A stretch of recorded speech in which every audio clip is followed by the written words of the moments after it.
Testing 1 2 3. Testing 1 2 3. Testing. Yo, what's up? Welcome back to Vencabot Nioh 2 action. My name is David. We just chilling, dude. We just chilling. So let's load a game. So I was telling the guys earlier that I have a second file now. It appears to be. I'm surprised actually. I thought it was gonna be a higher level than my first file, unless they're organized by. No, this looks like the one. No, this is, yeah, so I say, so yeah, I'm actually 4 levels ahead of my other file. Basically, I had so much fun my first sitting with the game that I couldn't resist playing it more, but I didn't want to spoil anything for myself in the game, so I actually refused to go any further in the game than my on-stream file is. So I haven't seen anything new except for a submission. I'm probably going to be skipping those on the stream anyway, but I didn't actually advance in the game at all. But I did make a new, character skin, which I think I like more. Probably going to go change that right about now. Yeah, Katie, it's actually a sequel. Ori and the Blind Forest was the first game. But the thing is, I think that based on what I've seen you play on stream and the way that you've sort of talked about games in the past, I think you'd be a big fan of, the Ori series, if you will. I've heard that Will of the Wisps is fucking godlike, and the first game was very highly reviewed as well. It's an action platformer, and I think that you would enjoy it. Anybody here a fan of tabletop RPGs? Not I, Revenge. Yeah, we played, the only time I ever played D&D was on stream with Overlord Steve and Dick Sucker, Hal Nyrus, and a lot of Steve's friends. Let's go, Katie. Let me know how well the list goes. I really like the first Ori, excuse me, guys. Okay, so let's go to the starting point here. Let's go to the hut. And change appearance. Character creation. So basically, I redid our Marla character. This is the character we also use in Dark Souls. She's like canonical to the channel. I made a version I'm happier with. Let's just go to this. Save load settings. Go for this one. Ta-da! I have to actually load it, huh? Ta-da! There we go. D&D isn't really considered a tabletop RPG, is it? D&D? Yeah. Isn't that pen and paper? I think the terms are interchangeable. When I say tabletop, I think Warhammer and such. Lots of miniatures. Yeah, they're interchangeable. Warhammer and D&D are both tabletop games. And, D&D is traditionally played at a tabletop, so there we go. Yeah, I like them both more or less, Brian, but I thought I could do better than I did on the stream with a little bit more time, so that's pretty fun. I enjoyed that immensely. Then I played the character a lot. On my other file, I'm playing a mage character. Now, the problem with that is that in the first, 2 stages in the game, that is to say the first main stage we did on stream and this submission here that I'm probably not going to do on stream, there is no magic. You cannot use magic yet. So I'm really hoping to make some progress today to unlock the remaining tutorial features. I want to be able to use magic. I want to be able to use, ninjutsu. I want to be able to, use the blacksmith and stuff. So we got to make some progress today, guys, for sure. I'm probably fine, actually. So I want to go here, then. Main mission. So in the last episode, we met this guy, Tokichiro. And I'm under the impression that my character is Hideyoshi. Right? He's like the character that unites Japan or some shit like that. Even though I'm a girl Hideyoshi in this case. So you can make your own character. World of Darkness was fantastic. I really loved some of the expansions too, like Werewolves plus Mummy. Huh? I have a friend that's really into World of Darkness. First, let's go and meet with a potential buyer for the spirit stones I've gathered. The client is, let's say, pretty well known around these parts. He knows me now. We've arranged a discreet meeting. Let's really sell ourselves and see if he'll send some more work our way. This is I'm kind of into this plot. The plot seems more personal in this game so far. I don't know, maybe I'm just too hyped for this game and I'm reading too deeply into it. But the first game with, Chad or William or whatever his name was, it started off, it was very, it was very rote in the, its tropes, its adventure story tropes. I'm kind of more into this, idea of my character being a sort of a woodland mercenary and meeting up with this salesman and becoming his personal bodyguard, essentially. And we're going to kind of work our way up, Grand Theft Auto style, right? We're going to be working our way up as merchants and come into power. And, I get the impression that this guy is going to become like some kind of warlord, the guy that I'm with right now, and probably going to become a rival. I'm getting that impression in a big way. But yeah, I'm kind of into it. Tatara, a village looking out onto a mountain lake, was given its name, which means bellows, due to the iron smelting industry that was located there. Countless drifters settled there over the years and formed the backbone of its community. Now, the once bustling village lies in ruin, and only a select few blacksmiths are permitted to enter the forge found at its heart. All right, guys. So, again, a big part of what I enjoy about playing this game is comparing it to the first Nioh and seeing how it's differs in how it's similar. And the first Nioh had a big problem with repetitive environments. That was one of its main problems. And right off the bat, I'm seeing warning signs here that the first stage was what? An abandoned village, right? But this stage is also what? An abandoned village? Couldn't mix it up a little bit more? But we'll see how it goes. I'm just something to be aware of. Maybe it'd be a totally different kind of abandoned village, but for the record, I'm skeptical. And these are the stones I recently procured in Jusan Zakura. In the first game, They're the real thing. the Amrita peddlers were villains, and now we're working with an Amrita peddler. Quality, Master Dosan. Please, have faith in me. I will sniff out the very finest stones. Well, you seem to have good taste for a monkey. I only That's hope racist. to one day be as bold as you, Master Dosan, partaking of meat inside a temple. Oh, he's an asshole. Okay, I see. A strange form of flattery. But I do require your services nonetheless. But that voice acting guys, holy shit. Please, leave it to me. You won't find a better monkey for the job.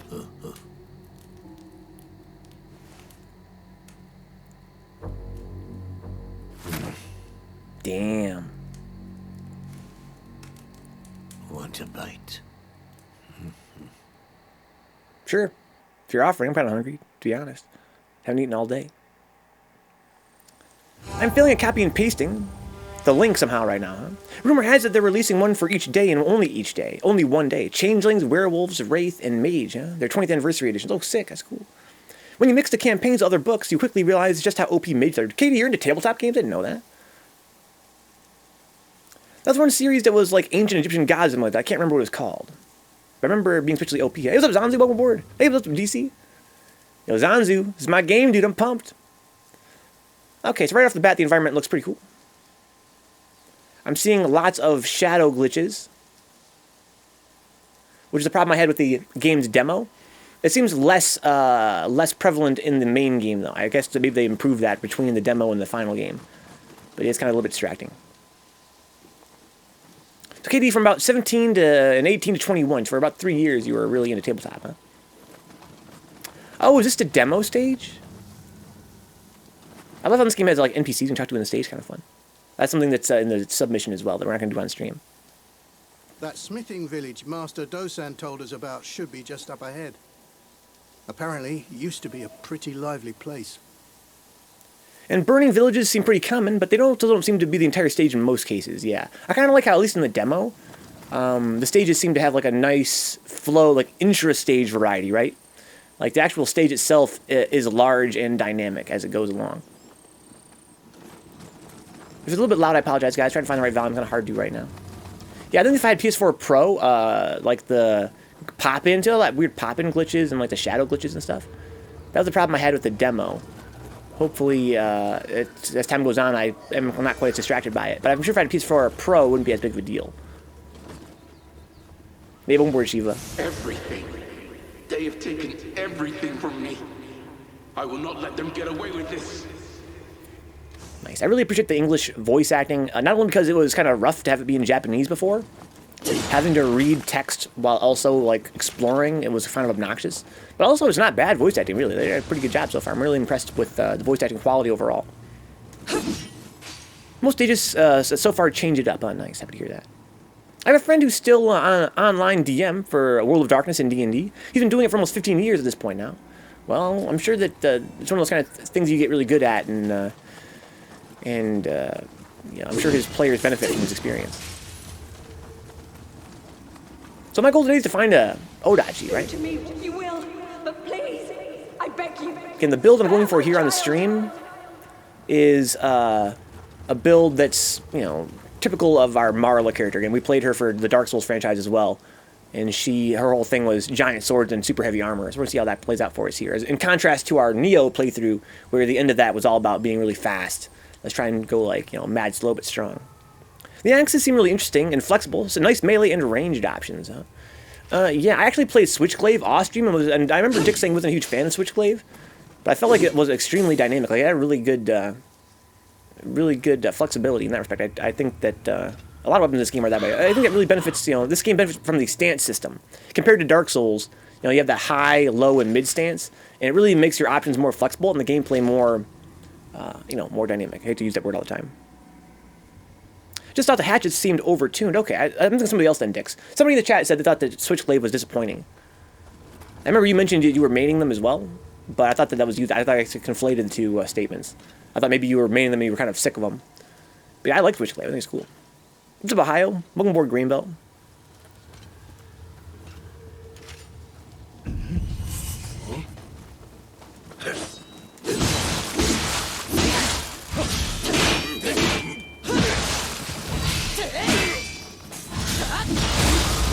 Yes!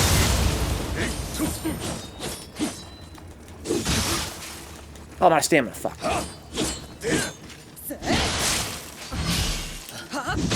Oh, fuck. You're done, dude. Get off my cloud. How powerful is the computer you're using right now? It's pathetically weak. Ohio, why do you ask? This is on PS4, though, but the stream runs on a very weak old computer. Is anybody trying to play 3S online? Please, I'm tweaking, huh? Yeah, DC, I saw a post earlier today that my friend Rick and Scary Busey were playing. So people are playing. Maybe you should post on Twitter. Or are you part of the Facebook group on Facebook? You know, the Facebook group on Facebook where they talk on Facebook about matchmaking and stuff. Based on the grave sites or whatever, a lot of people seem to be using Switchglaives, huh? Well, they're pretty anime. I'm using them with my other Marla. I'm trying to make her a mage. I guess it scales damage with magic, so that's kind of why I picked it.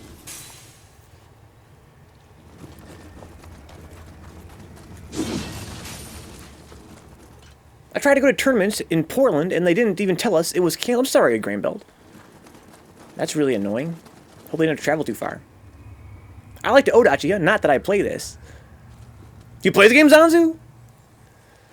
But yeah, I'm trying to get an Odachi for her, because again, in Dark Souls, she used the, you know, the big giant swords, so I think that'd be very fitting. They open work last year. I traveled all the way from Seattle, but at least Portland was cool. I'm glad you enjoyed it, though. Got some voodoo and shit. That's good, it's important. But I enjoyed some long-ass swords. Yeah, I think everybody does. You'd be crazy not to. I can't backstab yet, but I can do this. I need a combo. Oh, fuck. Bonk! Wow, that's a lot of stamina damage right there. I'm finished my game demo, really. But when distributing it, people get a black screen. Yet for me, when I download it to playtest, it works just fine. Okay. Interesting. Yes, send me a link to it, Ohio, and after the stream, I'll send you a message about why that might be. I'm sure I can figure it out.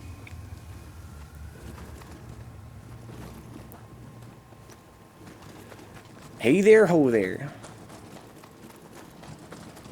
Yeah, black screen seems weird. I'm gonna try and play tomorrow for Bruise Day.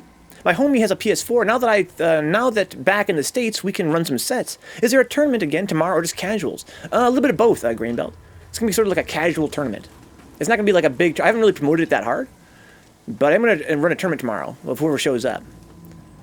So probably what will happen is I'll probably run it around like 9 o'clock-ish, 10 o'clock-ish. But yeah, mostly just kind of we'll get a lobby going and we'll kind of talk about getting a tournament started. And see how we can make that work. That's my plan for tomorrow. So I can go up... This looks like a locked door, though. It's a shortcut. This game, I think, is over-fixated on the shortcut gimmick. I don't think that really profoundly affects the game in a clever way. Like, I feel like in Dark Souls, the shortcuts are very clever because they are useful for traversing the world more than anything. I think that a lot of developers that are making Souls-like games over-fixate on this gimmick of the shortcut. Because, I mean, we all played Dark Souls, right? And in Dark Souls, you know, that shortcut thing was quite exciting. And I think that it's something that we attribute to Dark Souls, because I think not a lot of games before, that's not that fair to say, but I'm sure that, you know, in that style of game especially, shortcuts were not really used that way. And it was quite interesting. And I see that a lot of developers try to ape that, but I think they kind of misunderstand what made it so exciting in the first place. Not that there was a shortcut there, but that it actually, you know, had an impact on the way you explored the world. And this game tends to use it just as a way to get back to the shrine real quick. It's just cool and everything. Don't get me wrong, it is cool. But it would be equally cool just to have another shrine. I'd upload it to my Google Drive, then share a link to download the whole package. It should have everything you need. The package even has an application itself in the files. Okay. What's up, D-Tech? Welcome aboard, man. Welcome aboard. It's time for some demons chopping up action. They make all the routes extra obnoxious so that you want the shortcuts. I don't know. I think that... I can see how you can see it that way. What the fuck is that guy got over there? Oh, is that an Odachi? He's an Odachi man. There's 3 dudes right there. That's a lot of dudes. I have this bow, though. I gotta make use of this bow. It's really important for that. So if you guys are new to Nioh, I think that compared to Dark Souls, you don't typically want to engage more than one opponent. Like in Dark Souls, you have a lot of very wide swinging attacks to make it easy to control multiple foes. Whereas in Nioh, you want to fight one-on-one as much as you possibly can. And part of the way that's balanced in this game is through this bow and arrow. Because enemies that are like big exposed domes, like this guy, you can often one-shot from a distance, and then you can kind of thin out your competition. So you're not going to engage this guy if I wanted to without worry. Dude, I really enjoy about this game's stages compared to Nioh 1 stages. And even other, you know, like, other sort of action RPGs I've played recently. This game has hella branching paths that are so interesting for me to kind of explore. I wish that the treasure was better, though. Oh, you know me, D-Tech, just playing some sweet Nioh 2. I'm really pumped about this game. You ever played, like, a Dark Souls game, D-Tech?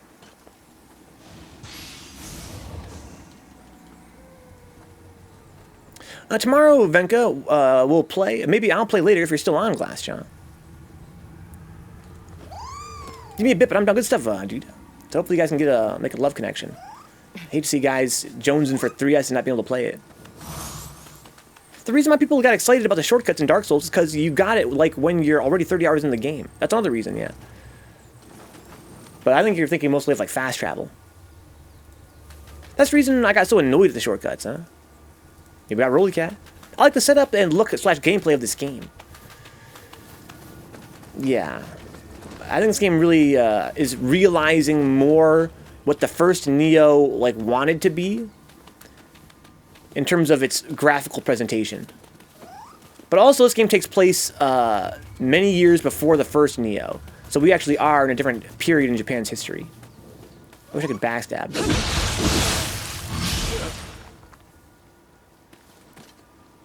Okay, so I'm not sure you can get back up here. I have to unlock skills. I have to unlock backstabs and stuff. Because right now my character isn't really that capable in that respect. But yeah, I think that this game has more variety. It feels more ancient. But again, it's supposed to feel more ancient than the first Nioh. So I don't know. I do like it though. I like it a lot. Roly-poly cat indeed. I don't think I ever used any of them because I was always like, oh, it's a door to that place already 100% completed. Yeah. Yeah, in Nioh, I mean, Dark Souls 1, where the form is, oh shit, most popularized. Have I been here before? Where am I? Probably have been, huh? Yes. But how come this isn't collected then? Oh, because I went this way, right? No, I'm not sure I have been here before. Now, the first Dark Souls, you know, it's open world exploration, and you're spending a lot of time on foot going back and forth. So I think the shortcuts kind of made the most sense in that game. I thought it was a cool design personally. Huh? Go through an area before getting to a gate, and if you did or unlocking, something unlocking a shortcut. If you die after unlocking a shortcut, you don't have to go through the whole area again. Yeah, but you get the same effect just from having a new shrine. I mean, like, I feel like oftentimes, from a design perspective, you could replace the shortcut door, or you know whatever it might be, an elevator, or whatever, with just another shrine, or in Dark Souls' case, a bonfire. Like, it's always just a shortcut back to the bonfire. Yeah, I really think that in the first Dark Souls, it made the most sense because that was an open world game that you had to explore on foot for a very long time. So having shortcuts was a way to get between areas quickly, as well as, you know, to get back. I have been here. How come I didn't go to that house and get that treasure? That seems weird. Shortcuts make you go, wow, genius. They made a loop. Truly, Miyazaki knows no bounds. Yeah, again, that's kind of why I think that other games kind of ape it because we remember that sense of, you know, oh, that's so clever, kind of like a puzzle box sort of situation. Oh, that's so clever. But sometimes I really feel like, you know, games overuse or misuse it because, you know, it's not really that clever because you can get back.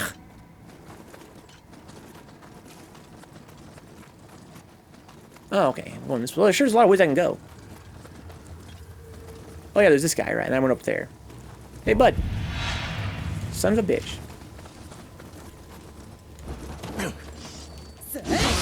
Oh, shit, a lot of damage. He's an archer, though.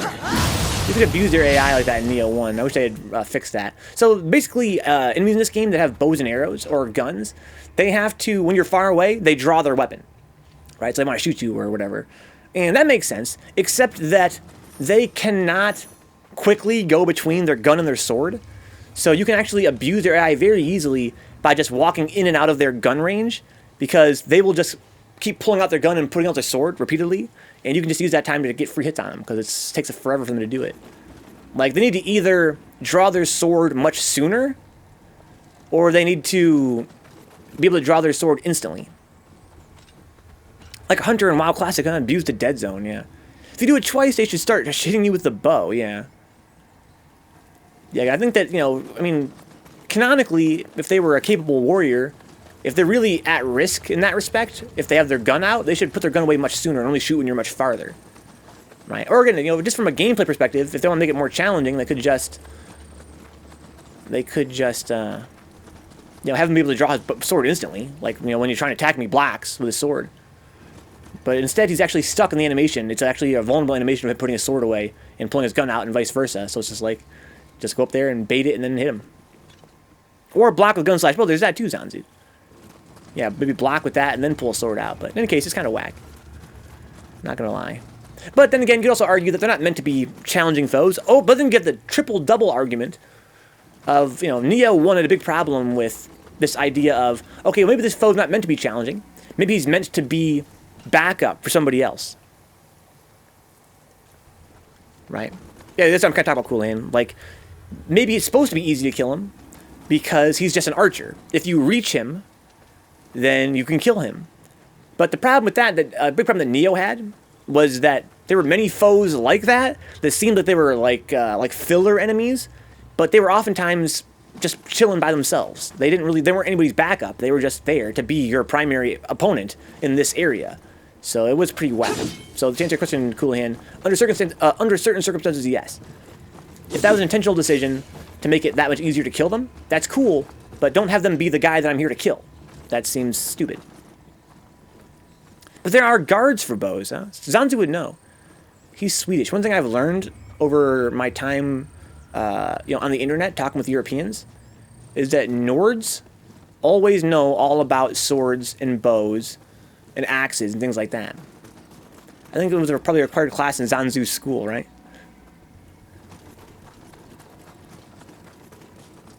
You guys got to know about traditional weaponry, just in case.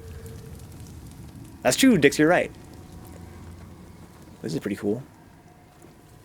Why am I scared to come in here? Is this going to be a mimic? Why else would it be by itself here? This is too easy.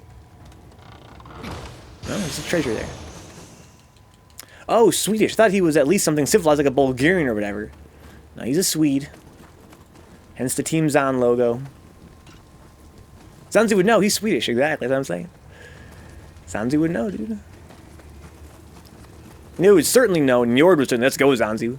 Just talked about Team Zan earlier tonight. There's an Odachiman. This is a hell of an environment. I'm just talking to you guys. I'm having difficulty navigating this place. I have no clue. It's such a maze. Hey there, bud. Hey there, other bud.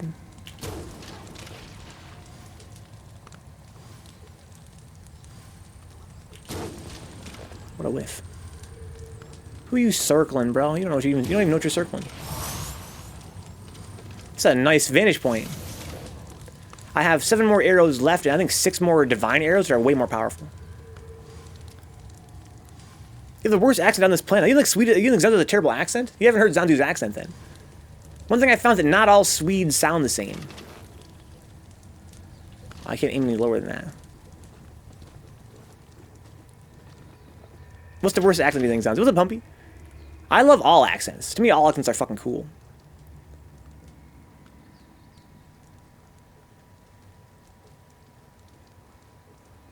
Snipey snipe.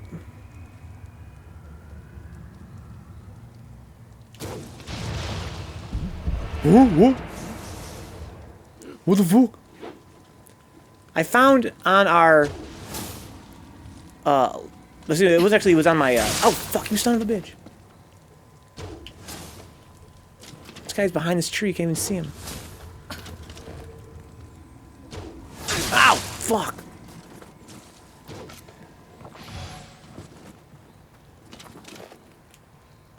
There he is.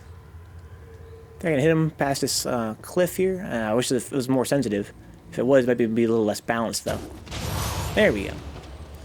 There's winners down there, too, looks like, huh? We have the Icelandic people that dig down a shark for like 3 weeks to eat later. Ugh. He's a way better archer Goulian, indeed, but it wasn't enough. I think that guy's still aware of me. He's still fucking salty that I killed his homie. This is a beautiful environment. Holy fucking shit. I'm into it. So yeah, so the reward for coming here is like a little vantage point. That's kind of fun. Yeah, and there sure is a lot of places around here that I haven't been to yet. It's a hell of a maze. If I were more focused, I think it wouldn't be as challenging. But right now, it's like I have no clue where the fuck I'm going. Well, that's pretty cool. Nice little cut tree graphic. Looks like, you know, like a dead tree that fell over. I like how I'm using their fucking, you know, scaffolding against them. I can kick this down as I can.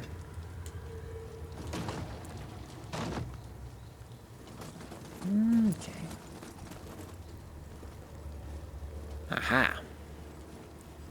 Yeah, it seems to me like in this game the environments are much more involved than in the first Nioh, where everything felt like it was, you know, very mechanical, like it's on a grid.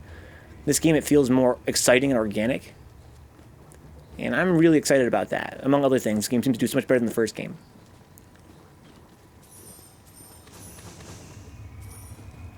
But I think that I'm expecting too much from this game in terms of early game difficulty.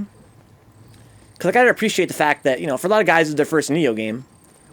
And they're kind of easing me in a little bit here. But really, I want to jump ahead to where I'm fighting, you know, like the big demons and stuff. That was what I enjoyed about the DLC of the last game. Hopefully, again, hoping by, like, you know, chapter 2 or whatever, we're going to actually get into some actual meat. Because all this, you know, killing one guy at a time and killing enemies in, like, 2 hits, it's not really keeping me awake. But if the Nioh 2 DLC is as much of an improvement over the base game as the Nioh 1 DLC is, huh? Cool, man. It's interesting you mentioned that. Because I'm so hyped for this game already, even though I've only been playing it for a little while, that I certainly would be quite hyped to hear about news of Nioh 2 DLC. I basically have been thinking, Cool Hand, like, how are they going to support this game post-launch, if they are going to? It's sort of ironic considering the other game you've played tonight, right? Nioh 2 greater than Nioh 1 because less grid-like, but Link's Awakening, yeah, you're right, Brian. I'm not sure if you read my blog post I put out this morning about, you know, our weekly update. But I've been thinking a lot about Link's Awakening and what I like about it more than the other Zelda games. And I think a major factor is how much different navigation feels in Link's Awakening compared to Link to the Past. And you're right, a big part of that is because of its grid-like nature. But I think it's not so much the grid-like nature of it as it is the...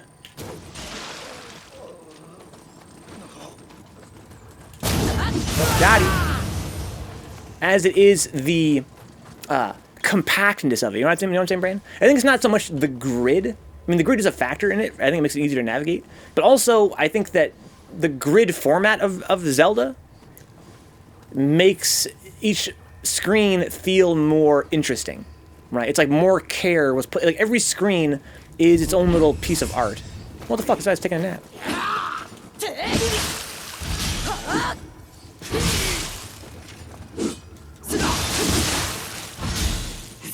Oops. That's an axe in your belly. You know, I kind of felt like when you have a free-scrolling game like A Link to the Past, it was almost like there wasn't as much love and care put into every individual square inch of the explorable space. I'm sure they started working on DLC as soon as the game went gold, huh? Maybe even before, once the story for the base game was done. Oh yeah, Cool Hand, yeah. I guess it's not so much that I'm concerned that there won't be post-game support. It's just I'm kind of curious what form it'll take. Will it be competent? Will it be shitty? What do you guys think about? What do you guys think about shitty DLC? I'm curious to hear your guys' thoughts on that. Is it just a cash grab? How come different publishers seem to have such a different idea of the value, like the dollar per depth? And let's compare two games that were that are similar in genre, right, Coolahan? Code Vein's DLC, from everything I've read, is fucking trash, right?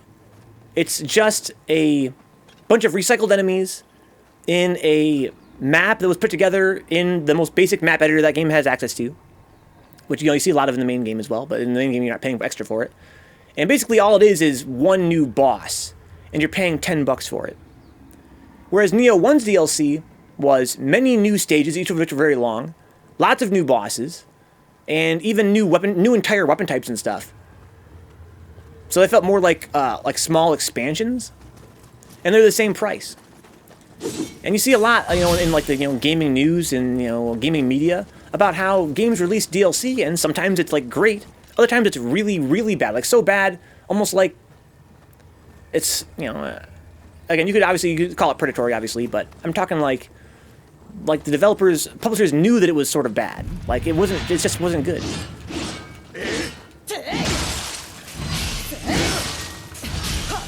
Oh fuck! I whiffed. That could have been a guard break. That's kind of what I was going for there. Oh, wow, I powered through that. Oh, what the fuck was that? That's a new thing in this game compared to Nioh 1. What? Can someone clip that? He was active again, wasn't he? I still hit him with my...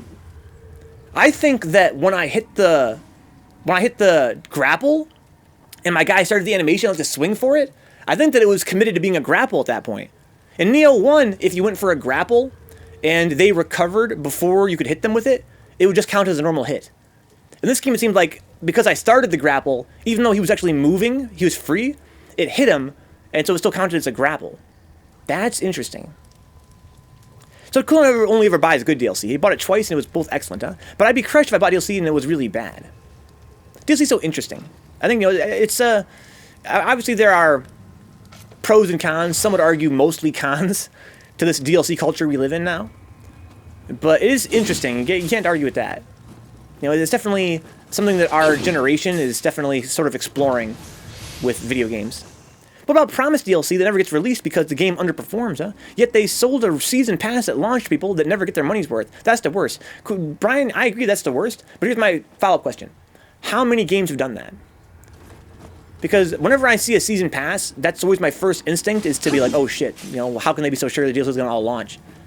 Thank you, Brian, that was crazy. I swear that boy was moving. I thought he was like, he's shaking off his, basically the way, if you guys are new to Nioh, when they're exhausted, basically if I can deplete their stamina, and then I hit them. If they have 0 stamina and I hit them, then they go, and in that time, I can execute a grapple on them. Only that time. Grapple's not like a mechanic in the game that I can use unless they're exhausted. And basically what happens is, I start an animation, like a big swing or whatever, and then if it hits them, then they get grappled. They get a huge damage attack, basically. It's a punish for them running out of stamina. But normally, if they recover their stamina before it hits them, they don't get grappled. It's almost like I have extra reward this game for going for that. It's much more forgiving, more lenient.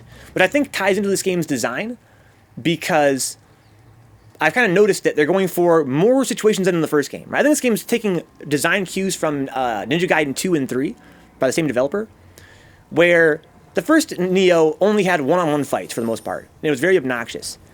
And kind of what Ninja Gaiden series realized over time was that you can have situations where you are incredibly outnumbered as long as you have creative ways to dispatch foes quickly. Right? If you have ways to like one-shot kill opponents that sort of have some kind of meter or cost or resource management associated with that, then they can throw 10 enemies at you, and you have to decide which ones you want to one-shot. And I think this game's sort of going the direction of giving you more foes at once to fight, but giving you more creative ways to dispatch them, like tactically. And so I'm not surprised then that they would make the grapples more forgiving. So I kind of get the impression that they're going to be doing this thing in this game where I have like one main foe to fight, like one big samurai, and then 3 like little guys around him. And I'm going to have to find a way to kill the little guys quickly. So it kind of makes sense that they would kind of make me able to do the grapple in a more forgiving fashion. Sort of like as a way to get people out of the fight. Consider fucking season passes that only some of the DLC comes out. That should be a crime, huh? Throw them in the gallows. Yeah, in my experience, I almost feel like it must be an industry standard of some kind. You would hope so at the very least. If you're going to release a season pass, you have to have the utmost confidence that the DLC is going to be all released. And I don't doubt that there have probably been a couple cases where that's not been the situation, but I'm continuously surprised. I'm not going to say impressed, but surprised continuously that when a game launches the season pass, it seems like they always release all the DLC for it. I'd be curious to hear some examples of when that wasn't true. Because, yeah, that would be extremely shady. And you would expect for the buyers to be able to get a refund for that if they bought the DLC, bought the season pass, and there was like pretty much no DLC coming out into it. But it almost seems like when they launch a season pass, that they almost seem to always have like the DLC like almost completed at the time. Dying Light, FF15, off the top of my head, huh? So 15 didn't release all of its DLC. FF15 finally did release all of its DLC. It took forever, but maybe I'm wrong. I have no idea about Dying Light, though. I don't know anything about that game, but I'm sorry to hear that.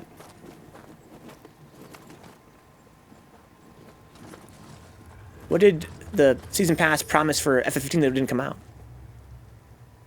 Oh, Steep. I haven't even heard of Steep. Is Steep... Oh, wait. Is Steep is that like a snowboarding game or something?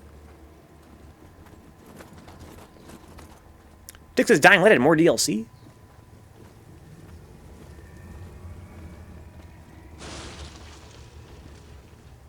I'm sure it's quiet in here. The stage has some areas that I'm going to call subversive, generously, where they seem to give you every impression there's going to be an enemy in there, but there's not. I could be critical and say that it falls into this game's, my only criticism so far, which is that it's a little bit trivial, a little bit easy. But you can also argue that they're doing it intentionally to be subversive, because there's times where it's like, there's a big empty room of the treasure chest, and I'm like, oh shit, where's the enemy? And I'm like really cautious and really paranoid, but there's like nobody there.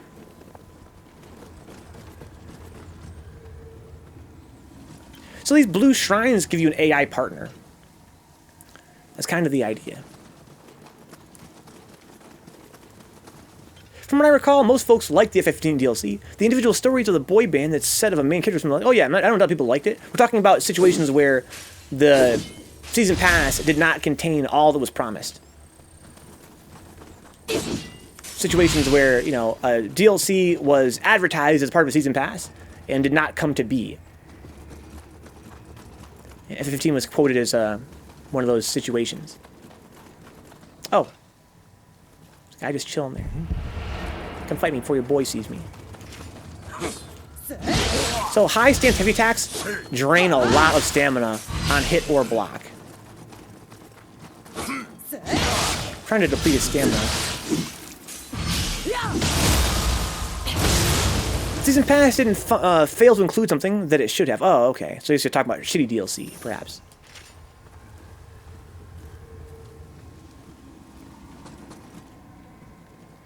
This is a really cool area. How do I throw their... Oh, this guy's actually a real guy. So, again, it might be unclear if you guys haven't been playing a lot of Nioh, but there's two kinds of human... There's two kinds of human opponents in this game. The ones I call real guys, for lack of a better term, and the ones that are like more like yokai in their AI. Oh fuck! Oh my god! Get the fuck off me, bro! That was sick. Okay, they're all in long recovery though. Whoa, fuck! You can cancel into that. So basically, there are two kinds of humans. There are some humans that have pre-canned animations, sort of like yokai. They have like they're like typical NPC enemies, right? They have AI, they have some moves they can use, and you have to kind of bait those moves and punish them, whatever you want to do. Then there are the ones I call real guys, which have the same moves that your player character has. So they will actually use stances and weapons that you have access to, and you can recognize their strings because they're the same strings you use. So it's almost like a like a mock PvP duel. And I can see how if you were not playing the game, you could not tell the difference right away. But yeah, it's interesting. And there are two kinds of guys.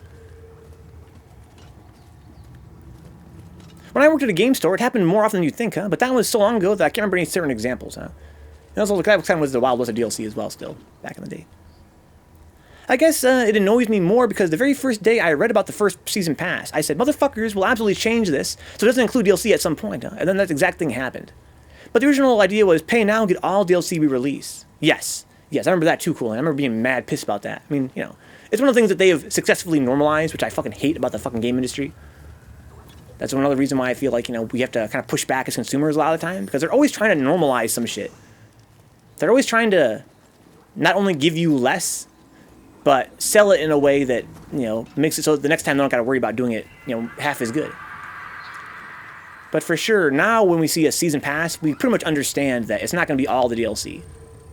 Whereas back in the day, that was literally the whole idea. That was like, season pass, get the DLC, now you have the complete version of the game. Right? At the time, we were still pissed off about the fact that, we even had DLC. We thought, at that era, that if you paid for a game, you should be able to get all of it. And DLC was a huge punch in the fucking face. But then they were like, well, here's a season pass. If you pay for that, you get all the DLC. And we were like, man, that still sucks, but whatever. Or at least we can get the entire package now for a discount, ideally, and know that we have all of it. Then later they were like, yeah, we'll put some DLC in the season pass, not all of it.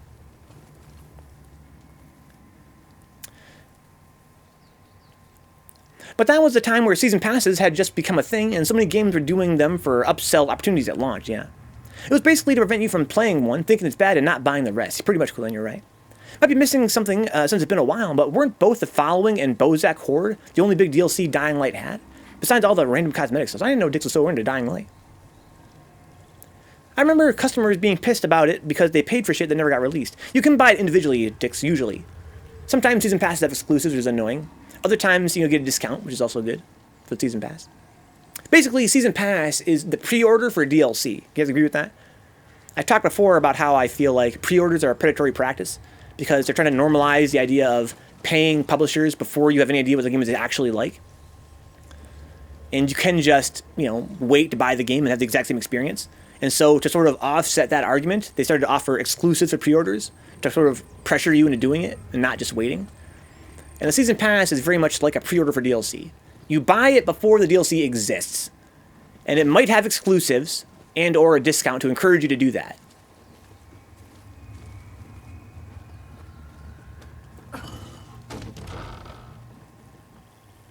What's up, Neon? Dying Light's a pretty good game, says Neon. Welcome aboard, homeboy. I played Dying Light hella, especially since they still release free content. They do still? Wow, that's crazy. Can you guys remind me what Dying Light is? Is Dying Light that parkour zombie game by the creators of Dead Island? I always get all the Dying games confused, although so many names sound so similar to me. It's a great game, that's what I've heard. If it's what I'm thinking of, my friend Ein and my brother and my friend Foulmill got super into that game. Remember hearing about cases where the DLC was actually coded into the disc and the DLC code would just unlock? Oh, yeah. Yeah, I remember me being a software engineer, I felt like that was misinterpreted by a lot of consumers. I felt like, it was a slap in the face, but again, it's not any more of a slap in the face than the idea of DLC is in the first place. Right? I never really got the whole argument about if it's on the disc, you should be able to get it at launch.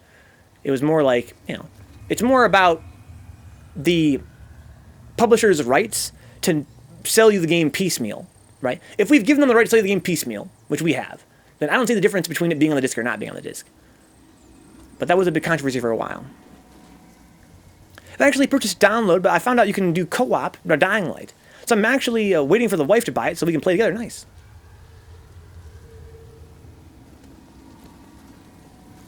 Yeah, Street Fighter Cross Tekken was a big game in that argument because they had on-disc DLC and stuff. Another problem with DLC, so long as it's literally just bonus content and the base game feels absolutely complete without it. I agree as well, Coolian. That's sort of my feeling about DLC. I do, again, I'm glad we're talking about this because it is a very interesting topic. I can see how it's a very slippery slope. And I can see how you can interpret it in a lot of different ways. My thing about DLC is that, you know, here I have basically two conflicting feelings about DLC, right? One is that I'm like an OCD about having a complete game, like 100% of everything.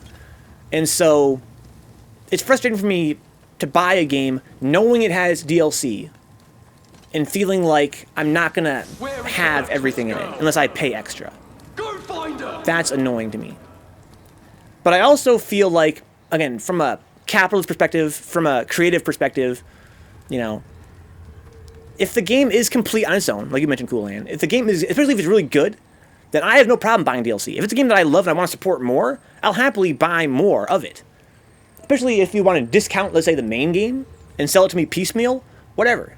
That's your right, I guess. But, again, I'm sort of conflicted because, you know, I do want to have everything in a game that I buy. What's Luigi's Adventure? Oh, yeah, DLC for 1,000 Year Door. Huh? That'd be fucking crazy. But that would kind of defeat the point of the whole Luigi thing, I think. That was supposed to be very humorous because you never did get to see his adventure, right? It paralleled your own adventure. You kind of had to assume he's going on an adventure like yours. That's kind of the joke. We got a little mini-boss here. So you bought DLC for Breath of the Wild and Horizon Zero Dawn. Yeah, likewise, when I buy DLC, typically it's because I'm in love with the game and I enjoyed it immensely and I just want a little bit more and I would like to support future development. So I'm kind of that same way. In that case, I don't really have a big problem with it. But again, like, in terms of principles, I can see how, you know, I or others could still have, like, an issue with it. If not a major issue, then at least an issue. Don't care about more 1,000 Year Door. So that's right, Clash. Life is a slippery slope. I like my ex-girlfriend's slippery slope. Oh, hey. Oh, you're new. What's up? You have to punish. Might also be a punish, kind of hard to tell.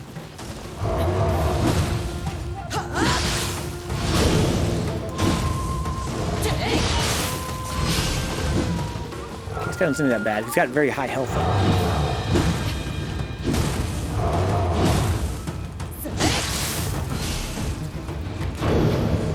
I have anima. I need to use some of my moves. Now's not the best time to talk about this, but I learned more about these moves when I was playing off stream, and they are fucking amazing.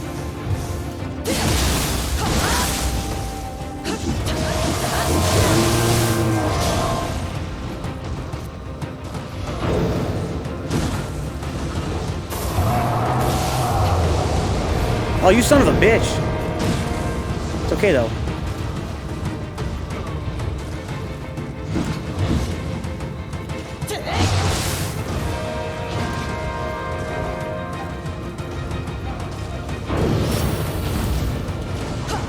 See how I knew it died even though I had never seen it before.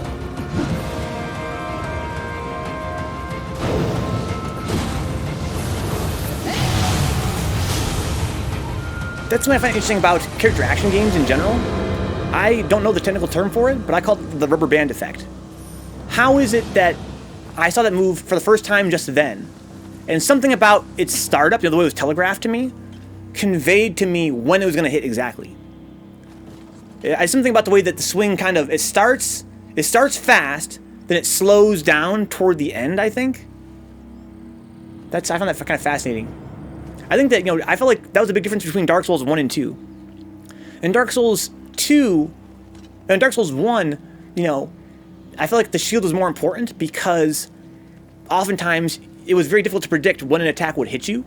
And basically you would block it the first few times to get a feel for it, and then eventually you would start to dodge roll it because you would get a feel for the timing of it. Whereas Dark Souls 2, I felt, had this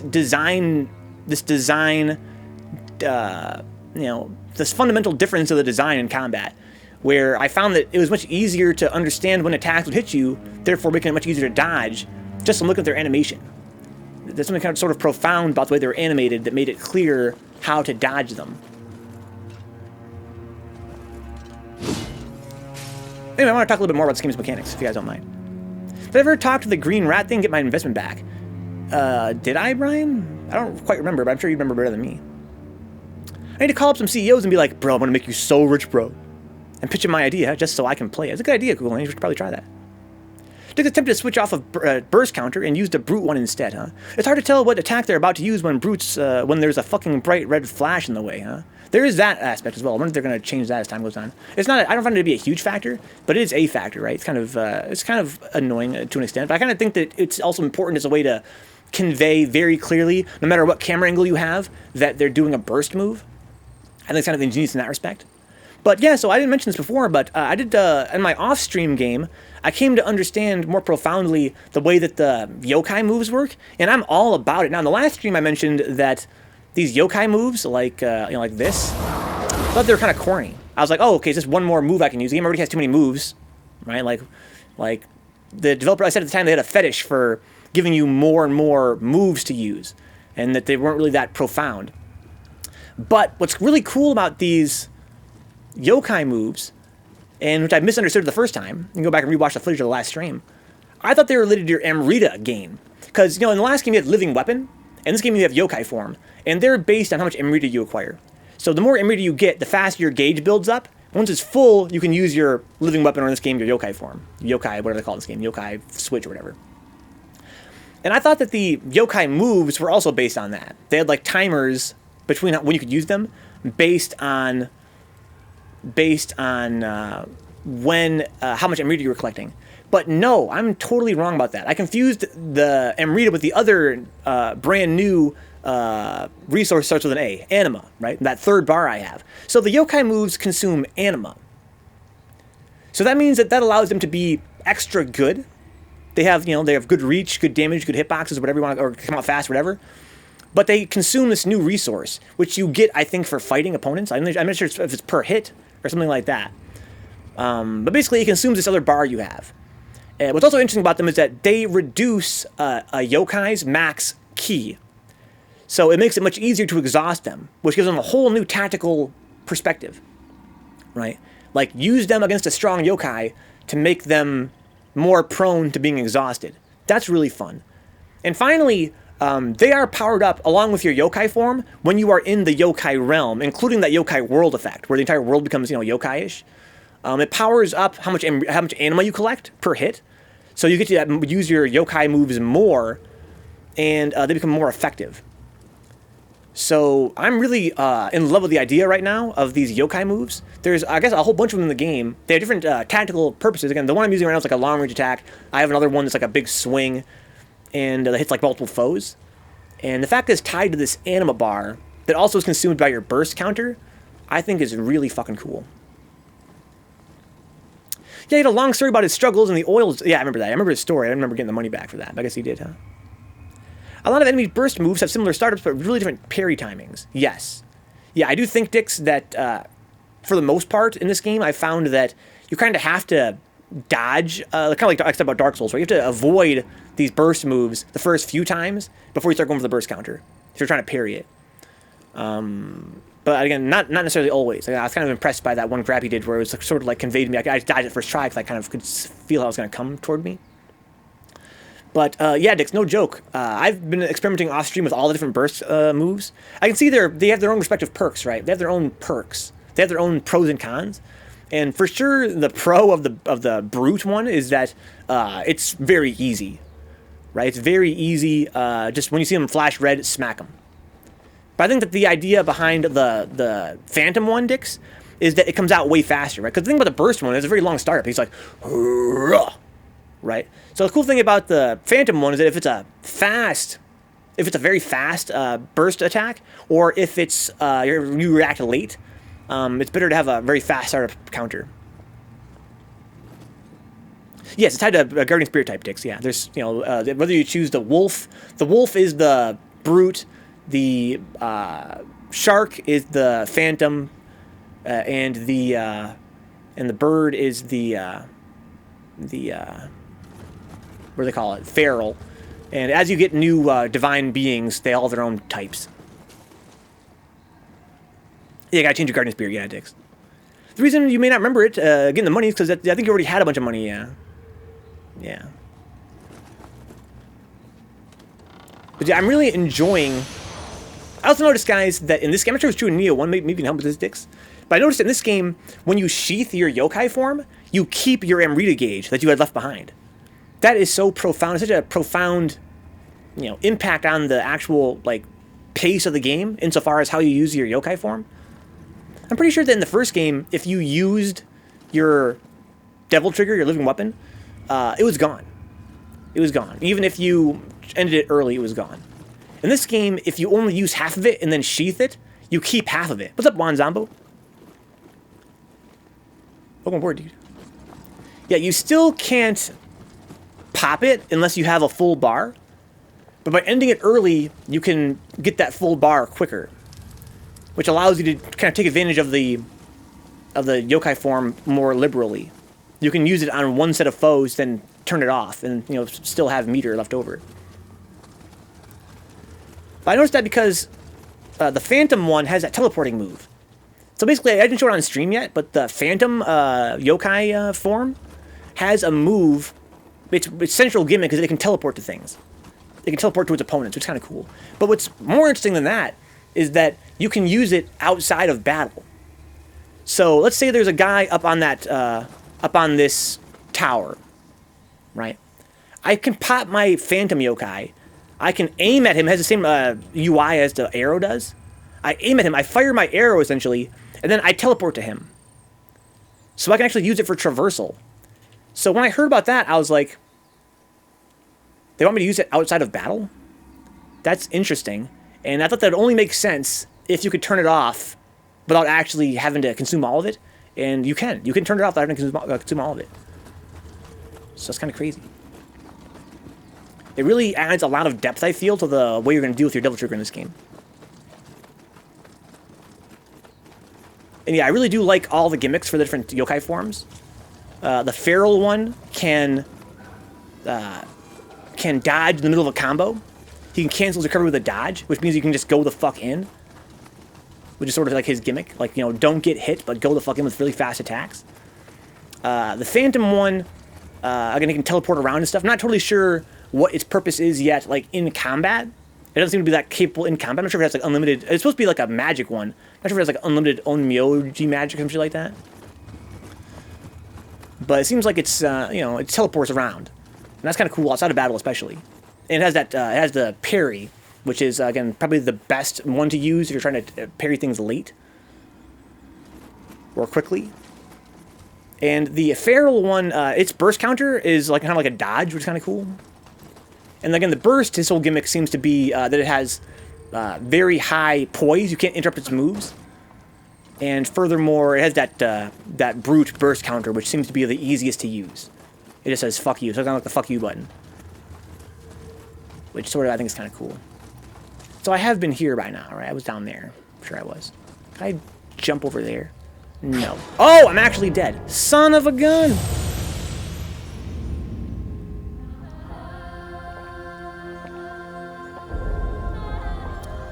So, some interesting notes about that. In the first game, it felt like I could fall farther. Maybe I could. Maybe I could fall farther in the first game.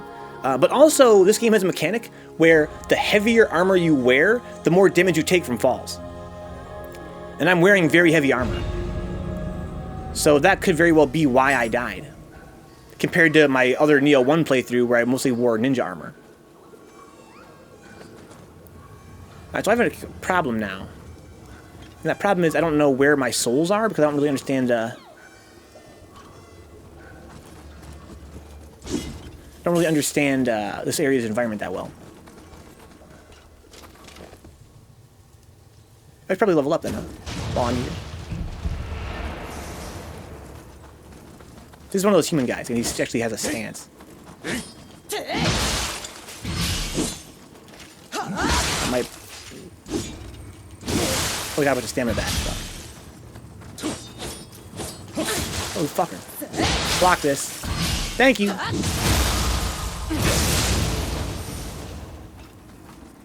Okay. So if they block stuff, they take a lot more stamina damage. That's kind of the idea. That's why I kind of want him to block that. Blocking costs stamina. If you hit opponents in this game, they actually lose stamina as well. If you take damage, you lose stamina. But if you block it, you take much more. And he was very low right there, so... I think if he had not blocked, I probably wouldn't have broken his guard. We unlocked a bunch of shortcuts, which we'll get back to where we were pretty quickly. But there will be an associated challenge with that. Insofar as a lot of the archers on the rooftops that would have otherwise killed are going to be spawned in now.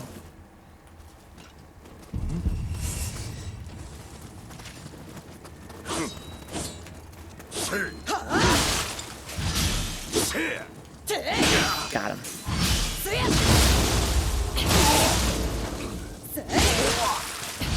Oh, fuck. Oh, wow.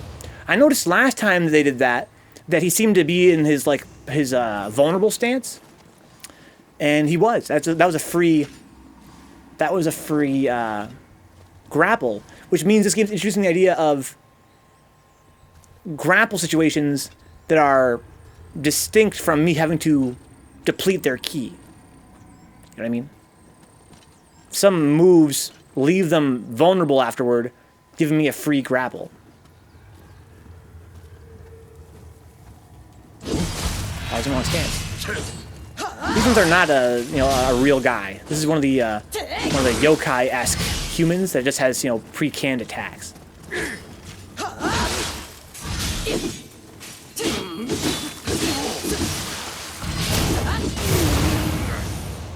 Anyone had those two moves where they would use that you actually get a free grapple afterward? Yeah, I can't remember any off the top of my head.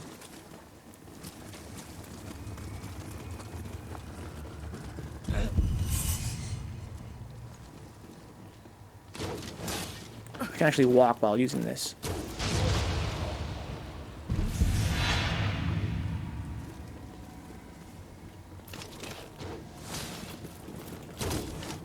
What's wrong, dude?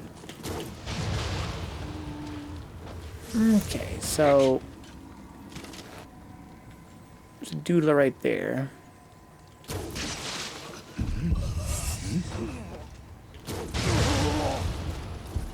Oh, fuck! You scared the fuck out of me, bro.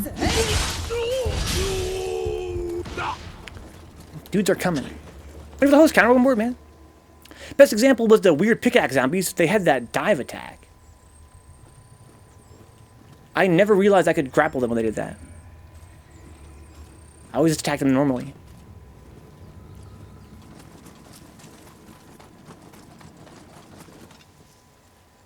Hope you're too scratching that itch. So far it is. Yes, indeed it is. If the game is a bit easy right now, I'm hoping it gets more exciting as it goes. But it's interesting to think about, which is what I wanted from it most of all. Like, it is super interesting. Oh, what the hell was that? How did I knock him over right there? More mechanics? It was almost like he was off balance. And so when I hit him, he got knocked over. Probably would have given me a free grapple if I could get in there fast enough.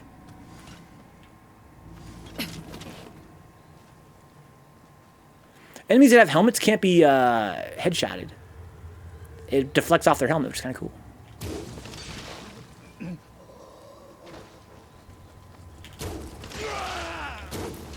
Should use a secret arrow. Oh, fuck, I thought I blocked that. It's too slow. Oh, this boy's coming. Oh, okay, he went to where I was. Metal Gear Solid style. Oh, this is bad. Block this, fuck.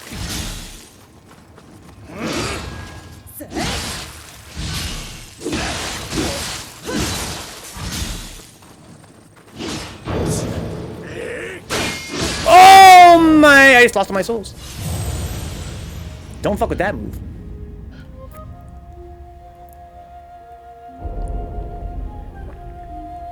I should have burst countered. Who just sniped my homie? Yeah. Okay, so let's go. Just skip all those guys now. Now I got my souls back. Or I don't have any souls to collect anymore. Engage both these guys.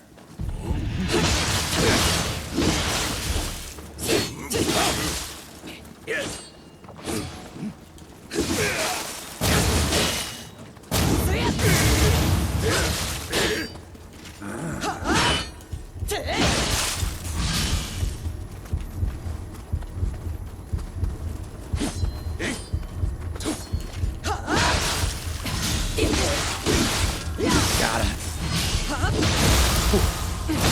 Getting sloppy, Dick.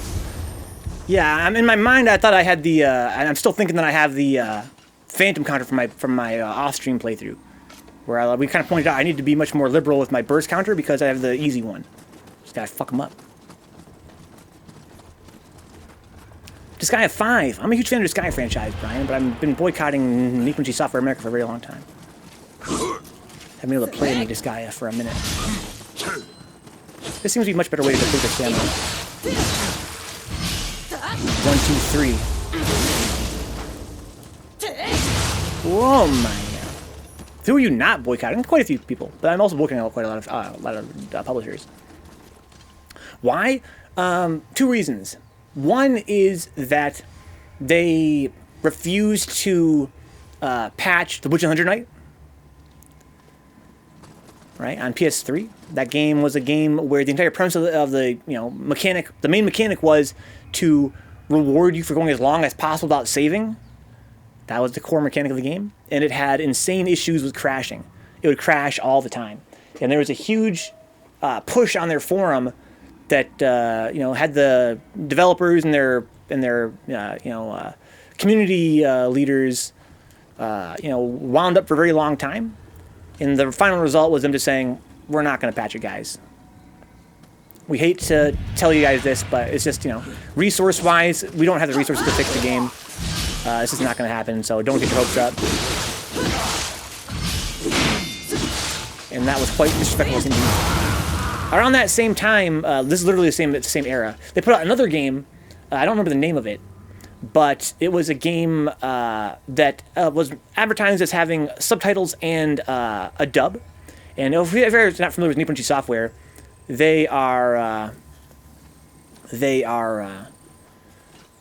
Weeb publisher. They publish a lot of Weeb games. So it was very important to a lot of gamers that they have subtitles, as you might imagine. That's why they kind of had that as a feature of the game. They were marketing in a big way.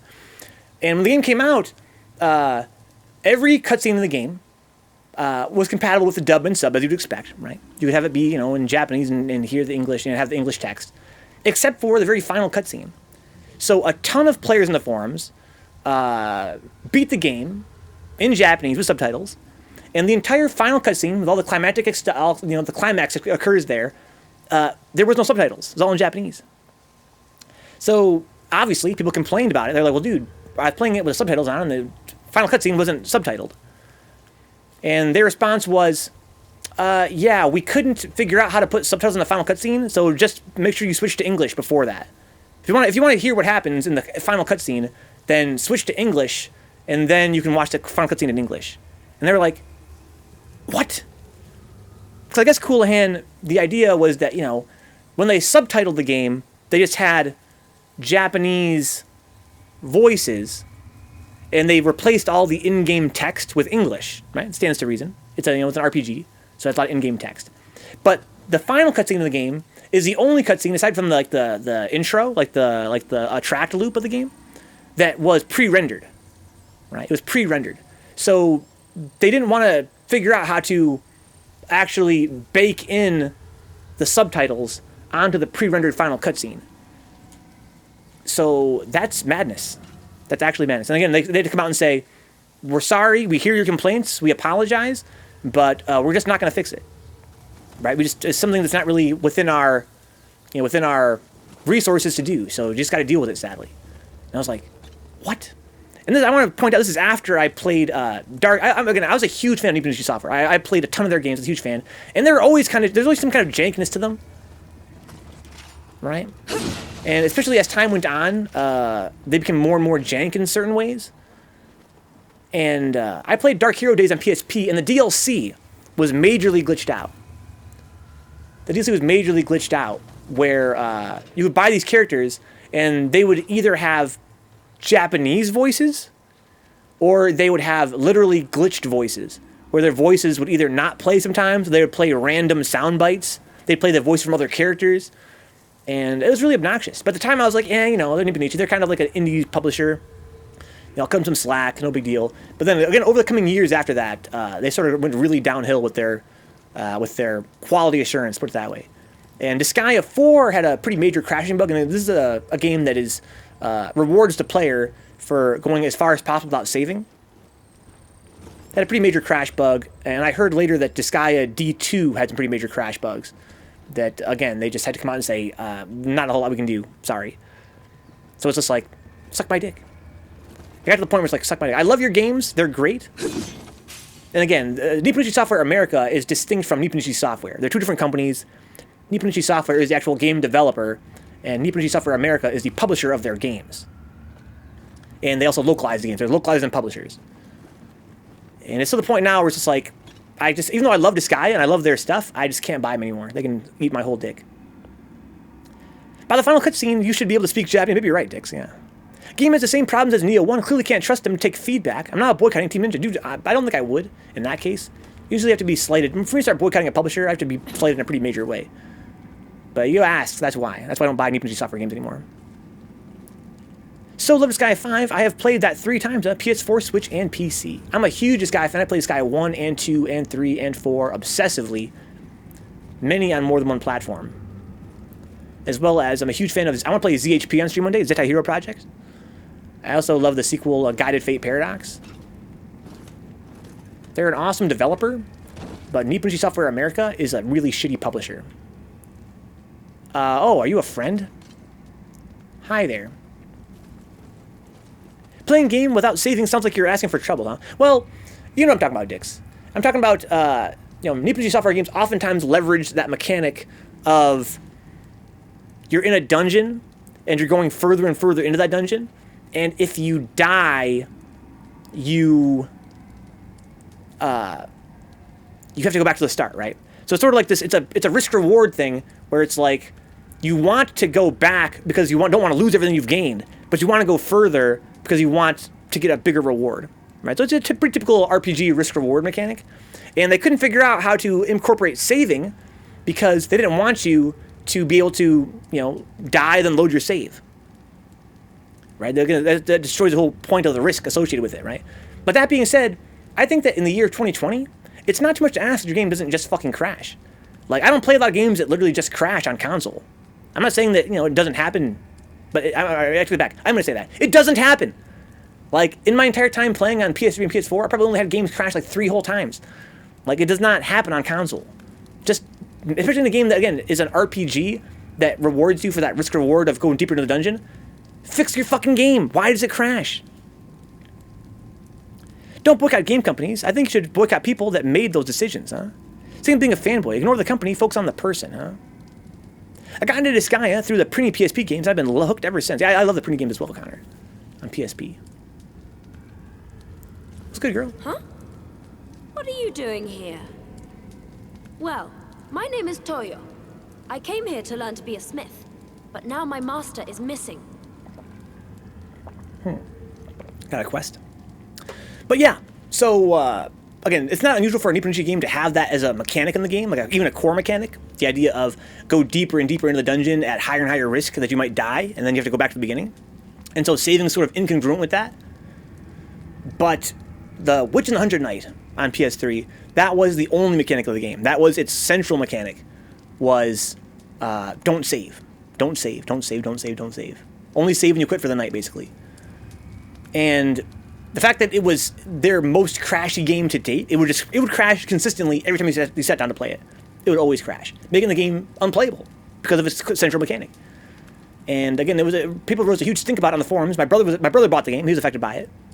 I spent every day checking the forums for a very long time until they finally had to say, without they couldn't put their foot around anymore. They're like, "Listen, guys, we're not going to fix the game, okay? Right? We're trying to be nice and trying to listen to your complaints and stuff, and trying to sweet talk you guys for weeks now, but we're not going to fix it. All right, it sucks, but again, we're a small publisher. There's not a lot we can do. It'd be too hard to fix it, so sorry." And then they had the gall to re-release the game on PS4, I think like 2 years ago. And from what I read online, that would already been a slap in the face enough that they re-released the same game. Like that's so in bad taste. But apparently, it has the same bug on PS4. Just not quite as prevalent. That's crazy. I've heard about the game because there were one song from the OST I heard once and liked it enough to spend ages searching for it on YouTube. That's funny. Yeah, they have pretty good, again, the actual Nipponichi Software, the developer of the games, they have brilliant art design, including their music. Sorry, you don't need to know this. Well, thank you for helping me out. When things settle down, be sure to visit Hey, my it's Cyclops Girl! There are plenty more yokai up ahead, so be on your guard. There are plenty more... But yeah, their publisher in the West is Nippon G Software America. Again, they're only affiliated with Nippon G Software in the sense that they have the exclusive right to publish their games in the West, or I should say in North America. And they also localize the games as well as publish them. That's their job. And there was a time where I would buy their games obsessively, consistently, and now I feel like they went too hard. They went too hard. Oh, she's a different chick for sure, but I mean she's definitely like thematically similar. She's the one-eyed girl blacksmith, right? They're definitely making like a throwback or a callback. This boy's got a lot of health. I think she has bigger tits. He probably does. They're re-releasing the printing platforms this year, but I'm totally buying the special goodie box edition. Yeah, I noticed that. Yeah, I'm pretty pleased by that. Because I was kind of afraid the printing would be locked forever on PSP. It wasn't a baby kitty, no. It was a Gaki. They're a demon that looks like a baby, with a very big head and very long arms and really nasty hair, but kind of babyish. This guy right here, I'll show you. I'll let you watch him in depth. I know you're a fan of adorable things. It's this guy. You see, not so much a baby as a little asshole.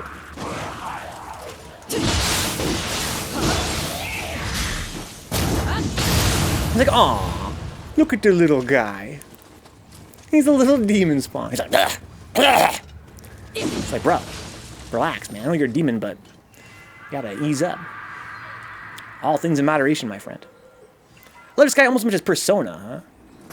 Again, I would love to play this guy on stream one day. I fucking love this guy. I also love Phantom Brave. And pretty much every game they published, before Disgaea D2. And I own this guy. I bought Disgaea D2 as well. This is before, I never got around to playing it yet. This is before all the shit went down with Witch and 100 Knight. And I forget what that game was called. It's just that it was the same like era. In that huge Right? That's really why I stopped buying Nippon G games, because there was this back-to-back thing going on where my brother got burned on 100 Night, and it was a huge shit show, and all I had to do was patch it. They had to fix it and patch it. And it calls back to why I'm not buying Capcom games anymore, because the game was broken. It was just broken. It's really not that much to ask, I think, that your game be feature complete and playable. Right. 30th Anniversary Collection is just so buggy that I think that if you're still selling the game, you should, be held accountable for making it work correctly. And again, Witch Hunter Night, I'm not saying that, that for an independent developer, a publisher like People G Stuff for America, that I don't understand that it would be really difficult for them to, find this flaw in the game and fix it. I'm not saying that I don't have sympathy in that respect, but the game is actually broken. You cannot keep selling it unless you fix it. You have to. It's not like it's a shame, but you have to. And again, it's not that they actually have to. They have another option as well, right? Which is to not fix it and then just to not have, the trust of their consumers anymore. Then right back to back in that era between Witch Hunter Night and that other game, they fucked up the. They fucked up the subtitling of the final cutscene. They had to come out twice in the forum and just say, listen, guys, we hate to say it, but we just can't fix these problems with these games. We just can't do it. And it's like, okay, but you can release them. You can sell them. But you can't actually make sure that they work? Like, wow, that's a drag. I guess eat my dick then. This guy is just from the perspective of the Persona protagonist's estranged mother, huh? This Gaia. No, they're not the same game at all. They're very, very different games. They're both weeb games, though. It's not unusual for, demographically, for a fan of one to be a fan of the other. It's a big play on the words persona and disguise. Oh, there you go, Dix. There you go. I didn't think about that. What's the minor sting, Cool Hand? I can climb this? Oh, I see. I can't climb this, though. Etna's cool. But I like Axel.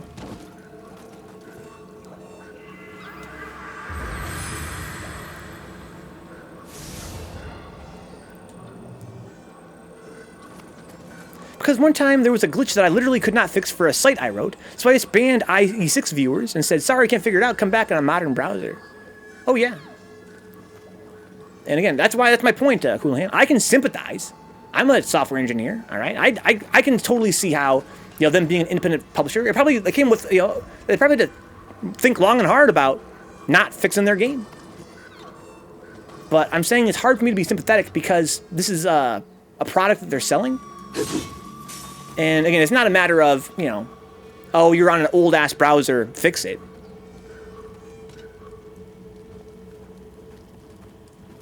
Obviously. It's a matter of, in this case, these games just not working.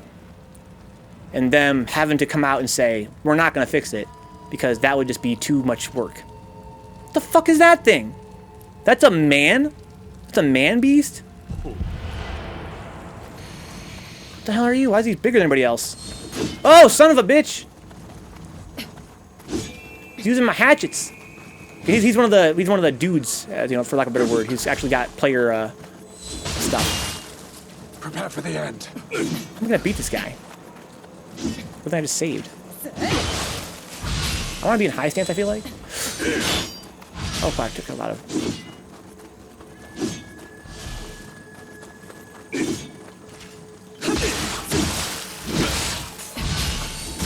It's alright, didn't do any damage.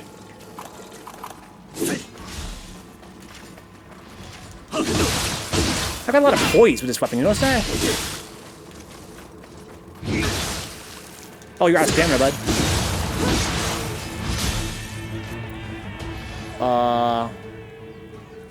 Okay. That was fun. I also very much feel the pain of how hard those devs probably worked to find a workaround, yeah. So it wasn't a management decision, yeah. I think it was a little bit of both. Because here's the thing, Coolhand. It was a problem with the localized version of Witch Hunter Night, and not with the Japanese version. Same with this, the other game that I couldn't subtitle at the ending of it. They weren't really developers. They were just localizers and publishers. So somehow, in the process of localizing these games, they would fuck something up, and they couldn't fix it. But, again, I feel like if you can't do that, you have to contract the work out. You cannot keep selling the game. You have to, again, no matter what it costs, and again, I know that's unrealistic in many cases, but you gotta fix it. But, in this case, they weren't really in a position to fix it. It's just that it was still their mistake. It was still their bad. And they really, they had no choice but to fix it, in my, by my estimation. But they weren't really equipped to fix it. You kind of got that impression. Again, a lot of the community leaders from the publisher, they were kind of like, they were trying to sweet talk the customers and trying to, be sympathetic with their plight. But, to say that they worked hard to find a workaround, I feel like, it doesn't really do justice to the fact that they didn't really know what they were doing. And they just didn't have the resources to bring in somebody that did. You got the impression that, they couldn't go back to Nippon Ichi Software in Japan and say, hey, why doesn't this work? Because that's not the relationship they had. The relationship they had was, you send us your game, we translate it to English, and then we publish it. But sometimes in the doing, they would fuck it up. So when there was a big problem, they didn't really have the resources to fix it. T-Swift Media, let's fucking go, dude. What's up, J-Bomb? Code Vein is crying out for some decent music during the dungeons. I don't typically mind games that don't have music during the dungeons. But it being a JRPG, J-Bomb, you're kind of right. I mean, a lot of J-Bombs, a lot of JRPGs are very music-centric.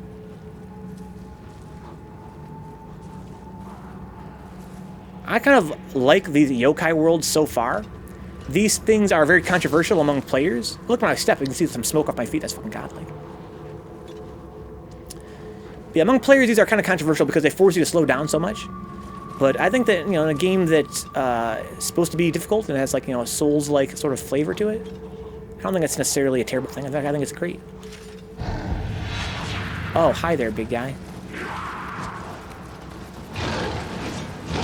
probably kill this guy for sure. But the problem right now is they won't leave the yokai realm. The problem is, we do step away from it. Oh fuck, they actually did leave. Oh, that's interesting. I didn't know they could do that. Well, that's kind of good news. Oh, I'm on fire. I have to shoot that Gaki then, because I can't fight them both. I'm on PS4 indeed, yeah. Retry. Oh, I'm sorry, yeah, J-Bone, I'm sorry, yeah. All you guys are not part of my Prinny squad, huh? I used to have an awesome Prinny named Bandero. This guy fucking respawned? Oh, that's ridiculous. It's okay, though.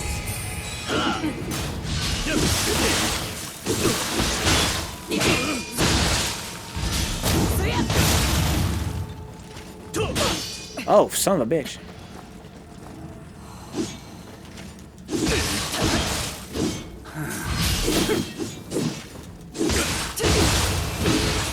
Gotta go in, man. Gotta go in, Nioh.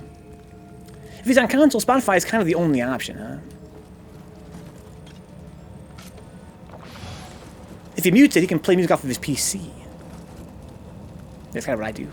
I'm playing on PS4, got my laptop beside me, huh? Yeah, exactly what J-Bomb is doing, sounds like. So I can hit him with an arrow, maybe even a sacred arrow.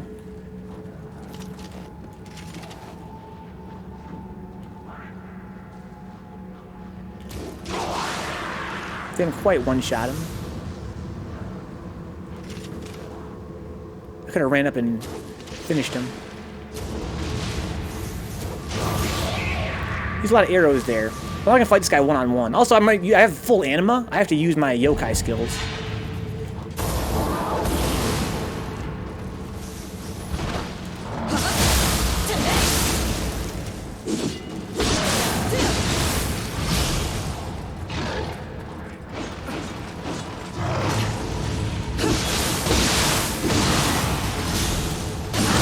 Oh my god!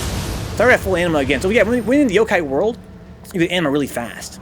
Fucking headshot, KD. That fucking little fuck, dude. There's a lot of fuckers around here. I can hear them. Look at all these gakis. What is this place? Help me. This is a new mechanic, Katie. This is called the yokai world. I'm not sure you've got a feel for that yet. Basically, it's like a giant yokai realm. While you're in here, enemies are super powered up. They have faster animations. They have more HP. They have higher defense. They have new moves in some cases. And you have much slower stamina recovery than you would normally have. However, this game's premise is that you are also half yokai. So you have some yokai-themed moves that become stronger. I'm not sure, yeah, it's called the yokai world, but it's apparently called the Dark Realm, huh? Some players hate it, KD, because they have to actually slow down and play more carefully when you're in the yokai world or the Dark Realm. I think it's kind of a cool way to change up the pace. I think it's really ingenious, really, the way that it takes existing enemy types and remixes them. So that they're enemies you're familiar with, but now they're much more dangerous. To me, that's actually very genius. But yeah, I like them. To me, it's stressful. That's what it's supposed to be. It's supposed to be stressful. And I think it encourages you to change up your moves you use, because then you have yokai-centric moves that normally you don't use as much. But when you're in the yokai, the yokai world, the world of yokai, the Dark Realm, it makes more sense to use them. So I think it's actually fucking cool as shit. Oh fuck, he woke up his homie. These guys, if you... Oh shit, what the fuck? The babies! Oh, I got this move though. I want to try and lure them all to one spot. Oh my god! That was so sick. That was so sick. Oh no! Oh god, he ate his homie. It's okay, there's only one of them now.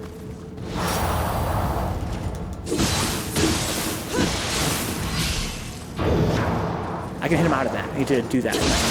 Oh, fuck! Okay, in the yokai world, he has much more poise. In fact, since I can't stun him. Whoa. And if you destroy the yokai that's created in the yokai, the Dark World, a Dark Realm, then it'll disperse, and you can just explore it like normal. And you can't collect treasure in the Dark World until you, in Dark Realm, until you get rid of the, the miasma, basically. If you're in the Shadow Realm, keep an eye out for me. Dandy sent me there after our last Tekken match. That's funny. Like, pretty much you can't get treasure except for these soul cores when you're in the dark world, or the dark realm. I think it's a really cool mechanic. It changes the pace of the game in an exciting way. But again, it's kind of controversial. Some people think it takes the whole game down a notch. There's a lot of treasure around here. I have a lot of souls. I can actually go level up. Oh shit. The big guys don't seem to stagger like the ones in like the little ones in general, huh? They're just like other yokai, and they need to. I see. So they're just bigger guys by their very nature. They're just bigger dudes. Kind of like, you know, you can't stagger the Oni. Hey there, big guy. Long time no see, bud. Oh, fuck! No! There you go. Let's talk about that. Nice. What in the fuck is a printy? Katie! Don't fucking front, dude. You know what a fucking printy is. You can't fool me. I know you're a fucking JRPG nerd. Katie's like, no, I'm serious.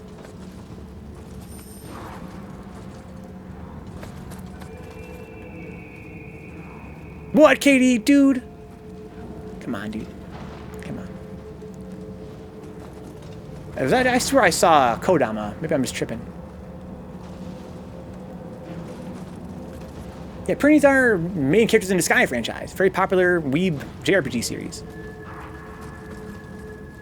They're great. Who sees me? Someone's attacking me with a bomb. I don't see them, though. Is it that guy from way over there? I see that guy. Maybe it is. Whenever I walk over here, somebody sees me and they start throwing bombs like a jackass. Never played those, huh? Well, they're pretty good, Katie. But they're sort of misadvertised. Oh, it's an Enki. I need to burst counter him then. Where'd that guy go? Gotta lure the Enki somewhere else. It is him! I wonder if he has more throwing range when we're in the Dark Realm.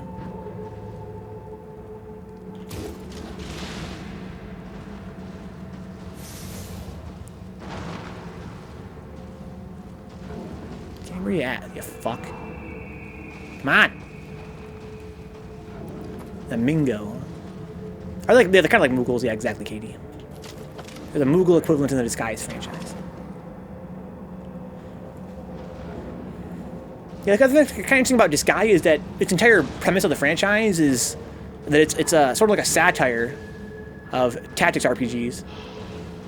So even though they look like tactics games, they're really not.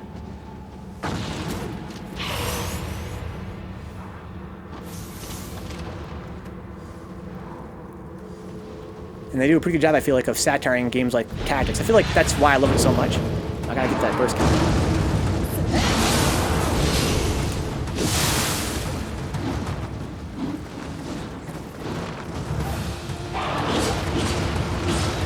Oh, fuck.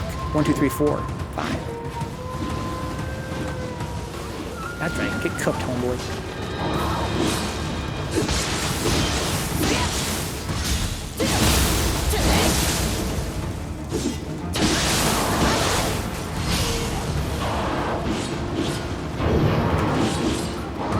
Dangerous. Oof.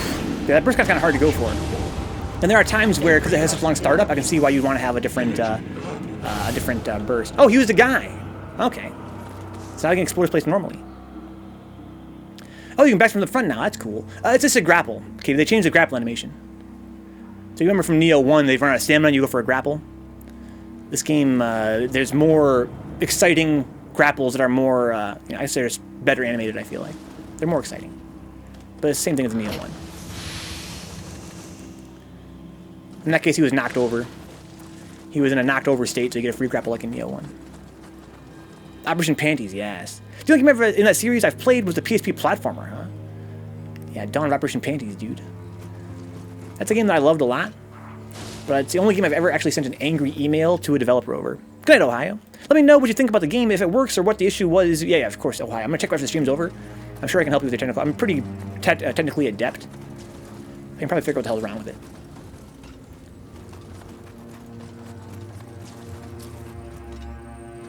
Yeah, I did. It's I'll just send an angry email to the developer. Even though I loved it. Because I loved it, Brian. You ever play the game, Brian? All right, Connor. Connor and Dix. You guys both play this game, which kind of surprises me. I thought it's a pretty obscure game. I love Prinny, but the amount of mashing you have to do to attack in that game, I understand it's the gimmick of the game, right? The gimmick of the game is that you have to mash hard as fuck. And I thought it was a little bit excessive. I know, that was the point. The point was that it was excessive. But I felt like it endangered the hardware of the console. I felt like, you know, you had to mash so hard that it sort of put the actual console, you know, in danger. I think that it was, you know, it could have been bad for your, you know, repetitive stress injuries.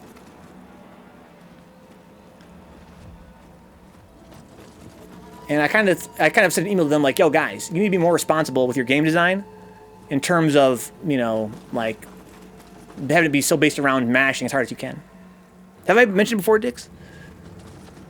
Yeah, it's the only time I actually ever sent an email to, like, to a developer and been like, yo, I had some feedback for you about your fucking game. But I enjoyed the game immensely. I never played the sequel. I own the sequel, never played it. It's still sealed. Probably worth a lot of money by now, knowing Nipponichi games. You know, the thing about the yokai world, some of the dark realms, is that they always have good rewards too. Like the idea of, you know, having to go through this extra, you know, extra tough challenge. Then you get to unlock all the treasure afterward. I mean, it's kind of sick. I don't mind. I don't think the fucking big fucking deal is. To me, they're cool.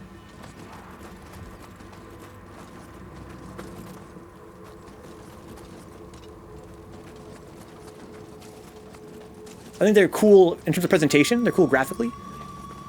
Yeah, exactly. Yeah, Brian, yeah, they didn't respond. I think the reason why I sent it was because, you know, them being a very small publisher and developer, I thought they had the highest chance of, you know, them giving a single fuck compared to other games I play. But they did not, which is fair. And again, in its defense, I do enjoy that game. I think it was a good game. But again, the games, you know, I feel like in general, the Nipponichi games, their sense of design is based around, maybe satire is a strong word, but sort of like, I don't know, it's satire, right? Like, they have an interesting approach to game design where they take established and beloved styles of games and genres, and they will pump it up to 11 so hard that it becomes parodical. And so, in that game's, you know, Disgaea is sort of like, it does that for, you know, tactic style games, especially Final Fantasy Tactics. I feel like, you know, in a lot of respects, that game is sort of like a Disgaea franchise is almost like a parody of Final Fantasy Tactics because of the way you handle grinding and stuff. And Prinny, you know, the way that you mash to attack in that game, the way it's designed, if you're not familiar, Brian, is that in Prinny, you can do damage that is literally and without limit. It's relative to how fast you mash the button. So if you can mash that button once every frame, then you can get damage every single frame. And the game is extremely high difficulty, especially the bosses. And so there's this element of, you know, you dodge. It's kind of like Mega Man bosses. You dodge, you know, you slide, you wait for the opening, and then you just fucking go ham for the damage. And I felt like, you know, and also they have insane health bars. So you have to get a ton of damage. So again, it's kind of, the design of it is that when they're open, you just fucking go ham on the mashing. And, you know, again, it's sort of tongue-in-cheek. It's sort of reminiscent of, you know, classic, you know, design where you have to mash so much. But I felt like, you know, the boss had so much health, it was a little bit excessive. Venka is a neighbor of yours, was playing a TV loudly for a few weeks, on and off. Would you talk to them or murder them? Good vibe. That's my father, I'm sure. And no, I'm not going to murder him. Or talk to him. Because he can't hear.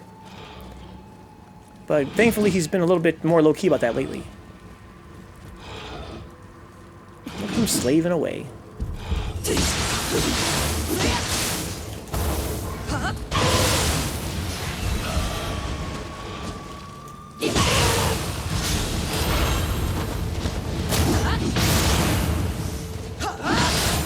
Oh, shit!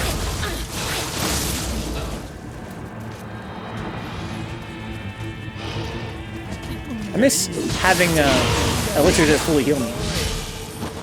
Have more Faust. I think good vibe is giving a hypothetical situation, as in, what would you do, huh? If a neighbor of yours was playing a TV loudly for a few weeks on and off, would you talk to them or murder them? I'm sorry, I misunderstood.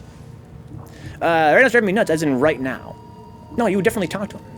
You would say, I'm sorry, would you mind lowering the TV volume a little bit? It's a little bit distracting. Then based on their response, it would gauge your next step. But the first step is just being polite and being like, hi, I'm your neighbor. I don't mean to bother you, but I can't help but notice that your TV's like a little bit loud, a little bit distracting. I don't suppose you would mind like lowering it a little bit. And then if it persists, then you might as well get more serious. Don't murder him, good vibe. Don't murder him. Yeah, I agree with Faust. I agree with Faust and Cool Hand. If worse comes to worse, you gotta do what you gotta do. If they're a dick, sneeze on them and say you have corona, huh? Or take the dick's route and just start blasting T-Switch at max volume. That's what dicks do for sure. They fight back. Brian says, don't just cough on them right away. Just wait to see what they do first. Then maybe cough on them.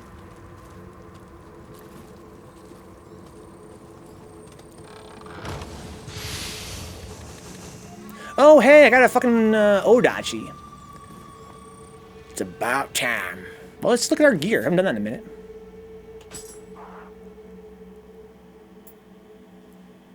Gonna play Silent Hill 4 randomly, huh? On stream, Faust? That's sick. What platform? Silent Hill 4 is not PS2. You gonna emulate it? In PCX2 or what? I'd love if my neighbors serenaded me with wildest dreams. Huh?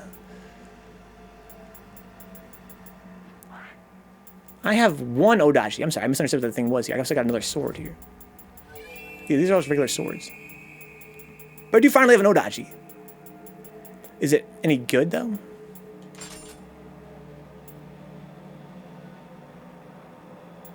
Not really. Not really at all. But it's not fucking terrible either. We gotta use it, though. The shitty PC port. I didn't know that. I didn't know there was a PC port. Good God, the women in this game show off more thigh than a KFC bucket. You're probably talking about Code Vein. It is quite extreme. What's up, a good vibe? It's great, man. It's great. So you've been here for a minute, good vibe. Yeah, it's amazing. I'm in love with it. Let's go through. So my build right now is just wear the heaviest shit possible, right?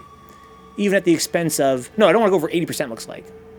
No, over 70%. So yeah, I'm just going for heavy as possible, huh?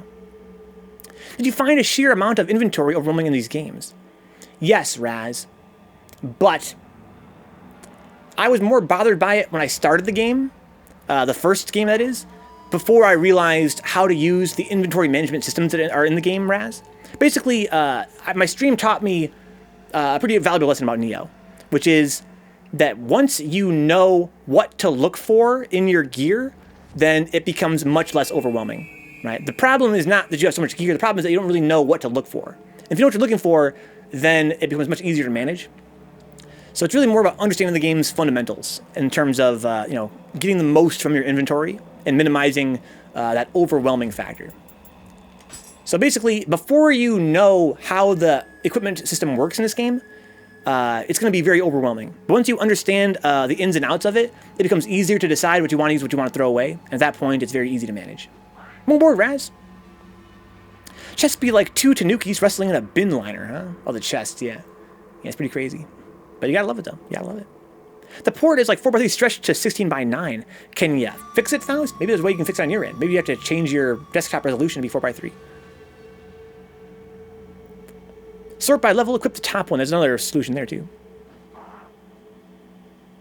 There is a way to fix this, Faust. Of course there is. So my goal is to wear only the most highest defense stuff, right? That's kind of like my build. I'm just going to wear whatever's highest defense, just go right for it. And it's going to affect my dodges negatively. But we're going to live with that. It's sort of like this character's going to be built. Thank you, J-Bomb. This should have had since high school. So I want to sort by ability. And go to the top, like Dick said. Go to the top. Go to the top. So I'm actually getting lighter in this case, which is good. I have an Odachi now, that's cool. Do I have a better longbow? I do. Sweet. Okay. So now I have this Odachi finally. So now we gotta learn how to use it. But again, our character Marla here is a throwback to our Dark Souls playthroughs. And her whole gimmick in Dark Souls was to wear the heaviest gear in the game, don't worry about dodging that much, and use a giant sword. This is cool. Though with Nioh 2, they say they've really heavily expanded all that, which comes with exciting possibilities. Yet again, the sheer amount of permutations again seems overwhelming. I myself tend to be boring and safe and stick to one, maybe two weapons. So you've not bought the game yet, Raz? I'm kind of confused as to your, as to where you're going with all this. Sounds like you might be more familiar with the game than I am. But yeah, they have expanded it a little bit. They have some new mechanics insofar as like new status changes you can inflict with stuff, mostly it seems like. And new ways of maxing familiarity depending on the weapon type. Or depending on, you know, the whatever perks it might happen to have. But I'd say it's mostly the same as the first game. Did you complete the first game, Raz?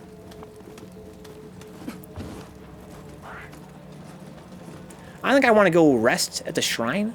I'm not sure if this is going to respawn. I think they're not going to respawn here. I think once you destroy the yokai world or the dark realm, I think that enemies don't spawn in that area. But maybe I'm wrong. It's okay, though.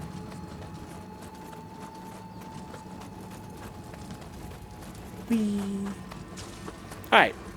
Dix. Raz. Friends in the chat that are familiar with Nioh 1. Am I tripping balls? Is it my imagination? Or does armor in general look cooler in Nioh 2? Did they put more creative resources into designing the gear in such a way that it's more coherent? So I'm basically, between this character, Dix, and my other character, which is a lightweight character that I've been playing off-stream, I've been wearing random stuff, as I did in Nioh 1, based solely on its, you know, statistical, its stats. And what I'm finding is that people look pretty cool in this game. I makes me wonder if, you know, they actually put some more effort into the designs of the gear to make it more coherent, even if you mismatch, you know, sets. So the rest isn't completed, no. Another game in my uncompleted pile of shame. Are you a big fan of Souls-like games? What do you think about Nioh 1? How about that? So I have this Dweller core now. He comes out and he smashes peeps. I have a level 14 Enki soul core. That's even better than mine. I have this new Gaki soul core. I'm a lady, indeed I am, J-Bomb. I am a lady. Just like in real life. I would expect that in a sequel. And given the core stuff that's already there, how about this good vibe? I would like that in a sequel. I think that's reasonable. And so far I've been very impressed with this game insofar as how they've expanded on the first game. They've taken what they learned from the first game and actually made everything a little bit better, a little bit tighter. And I think that's, you know, very admirable. And that's one thing that I think is pretty cool so far. I mean, it could just be my imagination. But it just seems to me like, based on my experience with the first game, as I wear gear in this game, I always come out looking cool as fuck. Yeah, thank you, Dix. Yeah, the environments look great. They're more fun to explore than the first game. The enemies look great. I'd say the engine in general is improved, which is kind of nice. When I played the demo, I was kind of concerned that the engine had been over-tuned for the PS4 Pro, and that it would actually look worse on PS4 Basic, like mine, than the first game did. But no, in general, everything looks nicer. It's more lush. The characters seem to have more detail, and the frame rate and the resolution are at least as stable as they were in the first game, if not better. It doesn't seem to me to be as blurry as the first game was. But, yeah, I'm impressed overall with everything so far. I'm really pumped. Couldn't express that enough.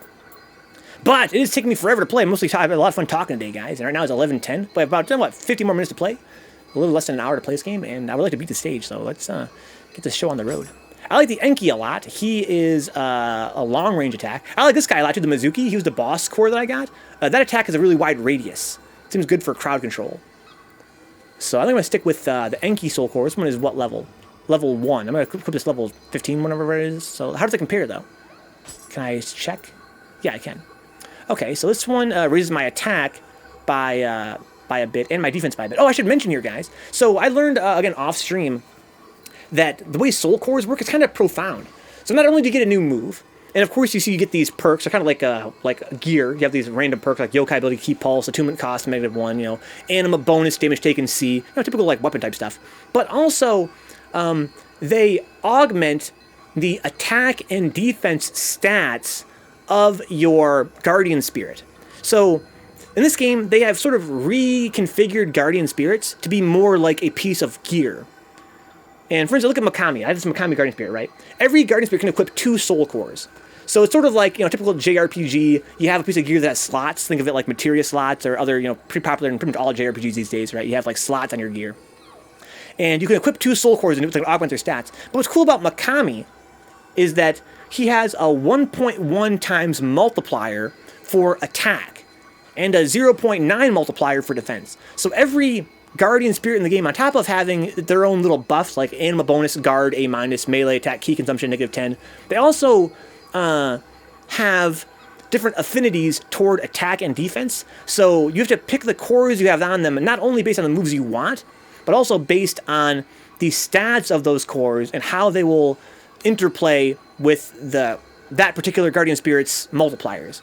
So it's sort of like a fun way to customize your gear on a whole nother level that I find kind of fun, and I'm kind of glad they did that. I think it's a pretty big improvement over the first game's guardian spirits. It kind of makes it more interesting, I feel like.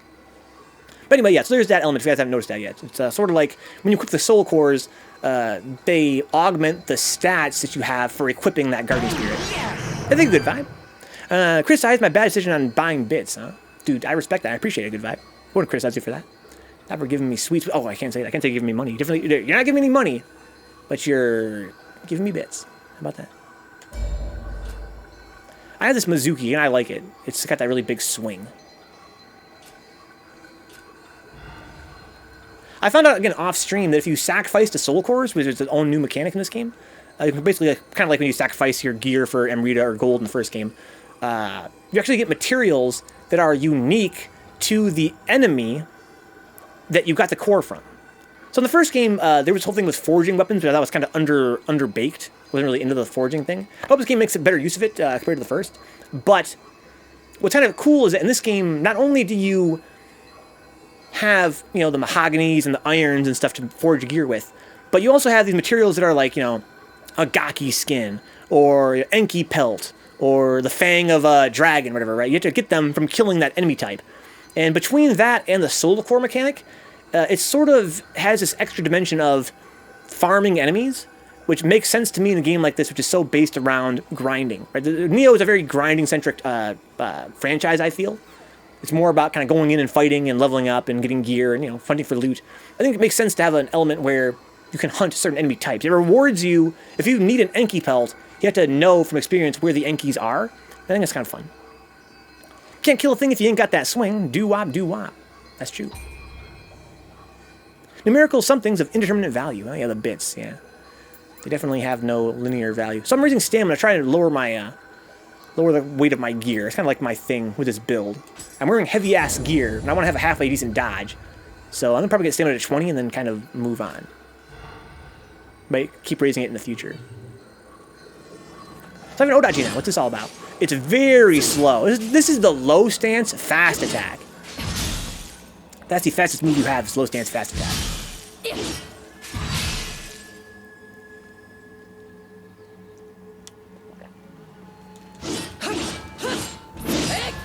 1, 2, 3, 4 seems pretty good, though. It's got good reach for a fast attack. That's for damn sure.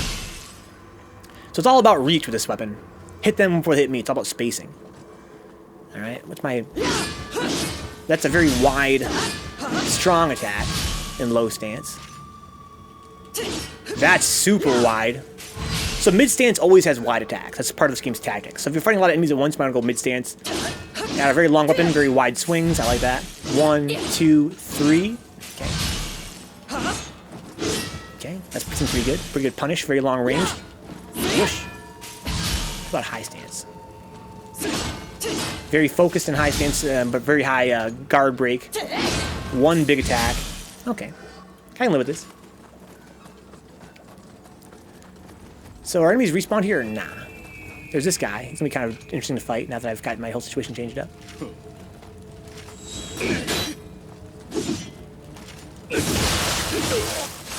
That's a lot of damage.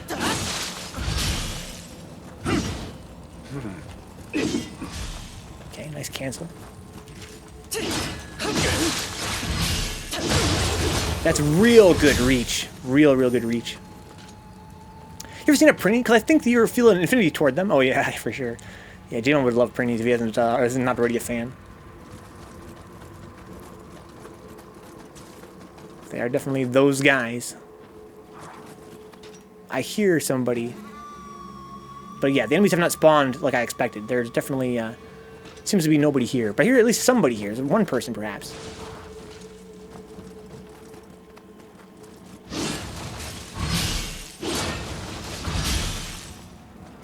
Yeah, I feel like Sephiroth right now, dude. So there's somebody over there beyond this barrier.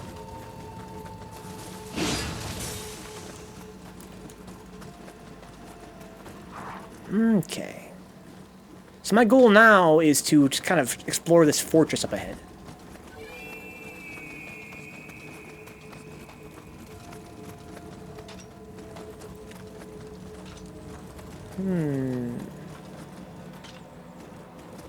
Something blue glowing over there. Oh, it's not. This is a weird lighting effect.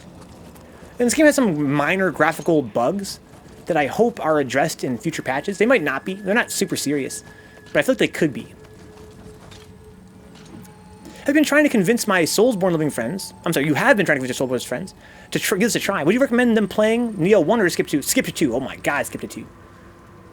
Yeah. For one thing, Nioh 2 is a prequel. So there's that. But much more importantly, I think Nioh 1 was a very flawed game. If you look into the game's development, it had a very interesting development cycle, which was nightmarish. It was nightmarish. And I love Team Ninja, and I was very disappointed with Nioh 1. But I think a lot of that was because of its development issues that it went through. I think Nioh 2 really is the promise. Nioh 2 is what Nioh 1 should have been. And if you like Nioh 1, then by all means get Nioh 2. But if you've never played Nioh, just don't play 1. Just play 2 instead. Yeah, Dix loves Nioh 1. But I really do feel like it had some pretty serious issues. Oh, fuck!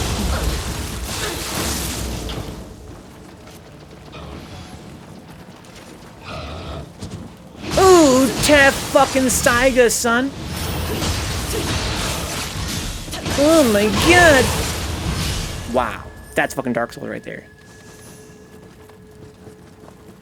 Didn't Nioh 1 start off on PS3? Yes, exactly, Raz. Yeah, not only that, but it was a whole different genre. Nioh 1 went through many genre changes. It was meant to be a turn-based RPG at first. Like a linear, story-based, turn-based RPG. And eventually became an action RPG. And then became like a Souls-like, eventually. And yeah, I went through a lot of different directors and all kinds of nonsense with it. It was in development for like 10 years. Nioh has been free on free PS Plus games, so they might have it, huh? It may be. I hate it always and forever, says Apples. And Apple's not a huge fan of Nioh. In fact, Apple's might be quoted as saying, "Oh, oh my god." That's one thing Apple's has been known to say regarding Nioh. Look at this fucking dude trying to jump me. Oh my, leading the shot? Oh my god, I still hear Gakis though. Where are you hiding, you fucking scumbags? The low stance light attack is pretty good with the Odachi. It's very slow startup, but it's a very wide swing. And a nice long combo. Seems like more folks than ever are out and going for walks now that the social lockdown is in effect out here, huh? Yeah, getting their exercise, dude. Getting that cabin fever. Nothing is more fun to do, Penguin, and you'll agree, than the one thing you were told not to do, whatever it is. Right? If someone says, listen, guys, for real, whatever you do, don't do thing. Dix, don't do thing. Raz, don't do thing, dude. Not right now. You son of a bitch. Shout out to the fucking audio cue.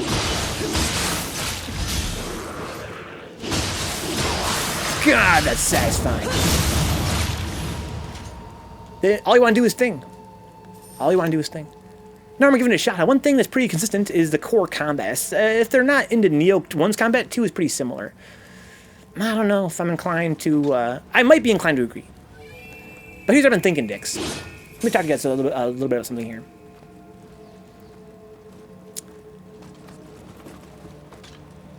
I hated Nioh 1. until the DLC.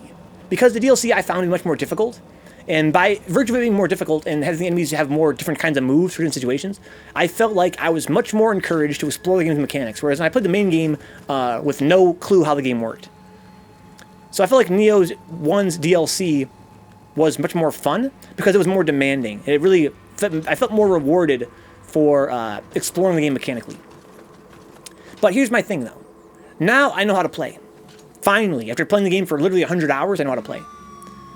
And now I look back at Nioh 1 and I wonder, if I replayed Nioh 1's main game, would it be as boring now? Because now I look at the game so differently that I could probably enjoy it more. I understand it better, right? I beat the game before without really understanding it. It's your fucking deal, homeboy. You better fucking stop that.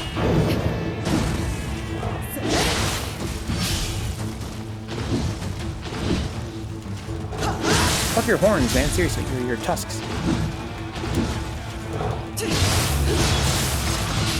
I actually want to go for the... a little bit early there.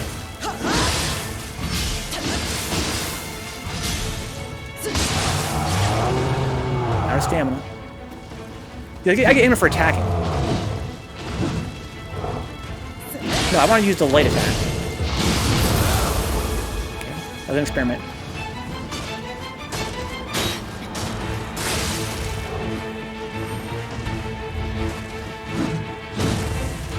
Bonk, bonk, bonk, bonk. Yeah, I was kind of starting to think that I could play Nioh 1's main game and get a lot more out of it now that I know how to play. I think my main problem with Nioh 1 is not so much that it is so trivial or easy, but more that it failed to teach me how to play it earlier on. It's how I can realize how being an alpha gamer can actually provide added enjoyment to a game. No, again, I grew up as an alpha gamer. I love that. But my feeling is that, you know, I basically played Nioh 1 wrong. I played Nioh 1 really wrong, and that was why I didn't enjoy it that much.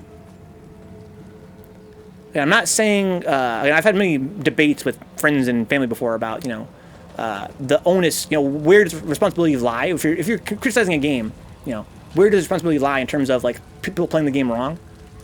Should it be a developer's problem to, you know, teach the player to play the game, or should it be their problem to figure out how to play it, you know, even if they're, you know... Basically, if you're bored because you're playing the game wrong, you know, whose fault is that, basically, right? Who's at fault there? And, you know, it's a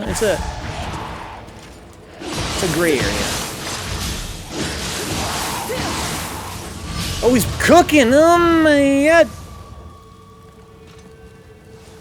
But I talked to Dix before about how I think that there were measures they could have taken to make the game more... Basically, Nioh is an aggressive game. And I was playing it defensively.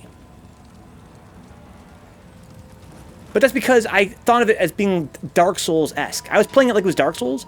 Before I played Nioh, I played Dark Souls 1 and 2 and 3 and Bloodborne. And I came into Nioh with the wrong impression of what the developers wanted from me as a player. But the problem was that I succeeded playing it the wrong way. You know, it gave me great success. And I felt like at the time that having all these mechanics for the stances and stuff, and all the different weapons and different skills and shit, was totally bloated and overblown because the developers couldn't make a game that encouraged me to utilize those mechanics. Right? Like, I was succeeding just doing this all the time. So all the other shit was just tertiary. In fact, it was, you know, almost tangential. It was silly. It was superfluous. Other vocabulary words.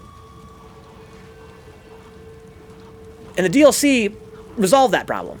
That shit was no longer superfluous. It was 100% core to the gameplay. It was core to the combat at that point. But now if I played Nioh 1's main game, you know what I would do? I wouldn't play it the same way if I were to play it today. I would play it fast. I would play it fast and aggressive. I would go in, and it would be more fun. But I still wish the developers rewarded me more for that. Again, I've talked to Dix before about my feeling that I wish Nioh 1, because of the way it's designed, had some reward for like time trials, some kind of Amrita bonus or some kind of item bonus for finishing a stage fast or beating an opponent quickly, because that really is core to what Nioh is all about, right? If your opponent is not a threat to you in Nioh, then play fast. Furthermore, if you are playing fast in Nioh, oftentimes your opponent is less of a threat to you. Thank you for the sub, Eat. Shout out to my girlfriend for the Prime sub. Yeah, thank you, Eat's girlfriend. We mentioned that last time. Apparently, Eat is utilizing his girlfriend's Amazon Prime sub to get this Twitch Prime sub here on Twitch. But thank you, dude. I appreciate that. Yeah, likewise, Eat. You're the homie, dude. You are the fucking homie. Look at this cat, Eat. Do you love him? I do. Can I zoom in on him a little bit? Oh, my lord. Every game should have a first-person view. I don't actually threaten this guy with a fucking bow and arrow. You watch this. Pet him. Ooh, get in there, girl. Not having fun because you're playing it in the wrong without knowing. Fun fact, it's actually the working title for Sekiro. Huh? I think a lot of games have that problem. I think that if you look at Nioh 1's DLC, you have a pretty good case.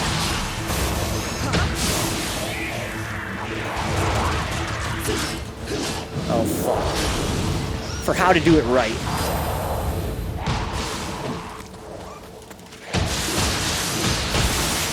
Oh, I'm out of stamina. Oh, fuck, I'm out of stamina. Oh, God, I got so lucky right there.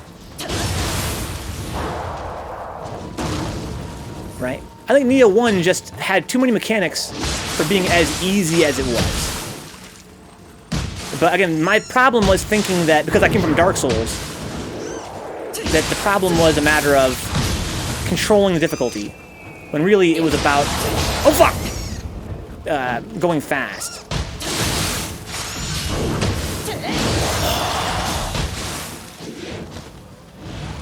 Sounds like it got fun for you when it got hard. Yeah, it got hard, but the fun was not the fact that it was hard. The fun was that because it was hard, in order to succeed, I had to explore the game's mechanics. It's great. It's super, super great. Oh, he's already gone, though.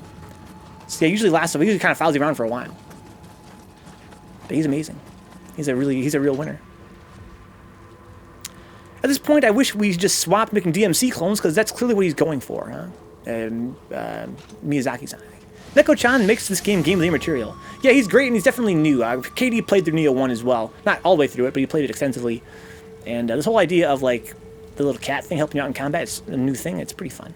Basically, KD, they changed the weight of the kodamas, the little guys you find in the dungeon as a way to increase your elixirs and shit.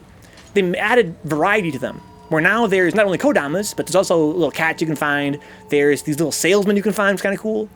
Basically, there are more types of little demons that are, you know, beneficial to you, which I think is kind of fun. You're pretty good, dude. I just bet that the boss you're on, having lots of fun with this. Oh, you beat the boss. I remember that. You were playing this game, which is sick. So you're a little bit ahead of me, but not by much. Yeah, I'm not actually on a boss yet. I'm still on the stage. I'm looking forward to a boss fight. Right now it is 11:30, though. I kind of have to move if I'm going to get to this boss. Yeah, I never played a Sekiro, J-Bomb. My friend Coolhand did, though. I think Nioh and Dark Souls games should have a boss rush mode. I agree. I don't see why they don't. That'd be fun. The bosses are really fun to fight. That could just be, I think that'd be an overall benefit. What's up, dude? One more to Law. Some of the speedrunners make it look like a boss rush. And yeah, well, that's kind of what I've noticed, too. You basically can skip the whole stages in these games. They're designed kind of an ingenious way that you can kind of run past enemies, which I think is sort of inherent to the game's, or should I say it's supportive, conducive, other vocabulary words, to the game's ninja feel. I think it's kind of cool. You can kind of sneak past enemies and run past them really fast. Basically, I think that running and speed in general is sort of what makes Nioh compared to Dark Souls. I think everything in Nioh is just faster than Dark Souls. And by virtue of being faster, it becomes a little more technical. It rewards, you know, fast thinking. It's kind of cool. But if you're playing this game wrong, you're actually not enjoying it as much as you could be. That's true as well, Apples. And I almost certainly am. But I'm hoping that as the game goes on, you know, the game will teach me new ways to play, and it has been so far. You know, I've had to sort of take advantage of some of the game's mechanics to succeed, which is what I like. Oh, it's this guy again. What's up, bro?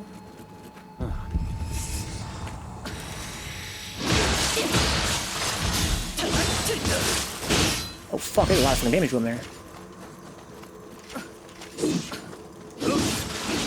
It's got a lot of poise break on this thing. Even in low stance, I broke his fucking attack there. Wow, look at that. Ooh, low stance. Oh. Thank you, Dix. You can't play Maple Story wrong. Or can you, Dix? Did I play it wrong? I feel like I did when I watched you play. Dark Souls at long-ass startup frames, huh? Yeah, this game is much faster in that respect, but also is faster in the sense that enemies attack and recover so fast. And I think the main difference to me between this and Dark Souls, enemies recover and attack so fast that you have to be selective with your punishes. And that means my fault in the first game was I interpret that as you have to wait for the biggest opening to get this punish, which is, you know, more Dark Souls style. You know, you kind of wait until they're vulnerable, and then you do this. But I didn't realize, I would do this. But I didn't realize, though, was that it's not Dark Souls. You don't wait until they're so vulnerable you can do this. You wait until they're vulnerable enough that you can do this. And then you combo into this. And you use a special move, and you pressure their guard. And when they start blocking, you start doing, you start doing this or whatever, right?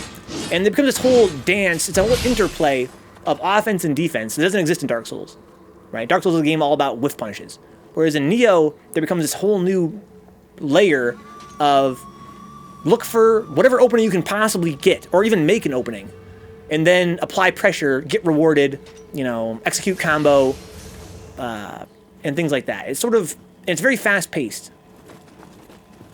That doesn't make it better than Dark Souls, but I think that's what makes it distinct, and that's something I enjoy about this game a lot. I love Dark Souls as well, but I think that, looking at it as strictly a Dark Souls-style game was my big mistake. Exactly good vibe, yeah. So would you say combat in Nioh 2 is more intricate than Dark Souls, or just a different flavor? I think about this a lot, Brian. I've been thinking about this a lot. I've been meditating about this. I think that combat in Nioh is more intricate than in Dark Souls. I think that in comparison, Dark Souls combat is coarse. It's very coarse. But I think that that's to its benefit for a few reasons. One, Dark Souls is a much simpler game. Not everybody wants a game that's this complex. I think that Dark Souls' simplicity is what enables you to fight 3 or 4 opponents at a time, which is very common in Dark Souls and very rare in Nioh. Right? Because you have fewer considerations in Dark Souls at any given time. Furthermore, in Dark Souls, the environments are more varied. In terms of, like, you're in a narrow hallway, you're in a wide open space, you are in a swamp, you have a cliff right there. There's all this stuff you have to consider in terms of, like, the environment, which is not a factor in Nioh. And also in Dark Souls, every weapon in the game has a different reach and a different attack string. Whereas, when I say every weapon, I mean, like, every individual weapon you find. Usually not, they don't vary much, but they do vary somewhat, which can, have a profound impact on combat. Whereas in Nioh, you have, 10 weapon types, and they're all identical. So you have these 10 weapon types that all have their own strings. Right? But every Odachi has the same exact strings. They have the same length. Oh my god! Oh, what a dodge roll! I thought I was gonna break his guard right there. Oh, you're done.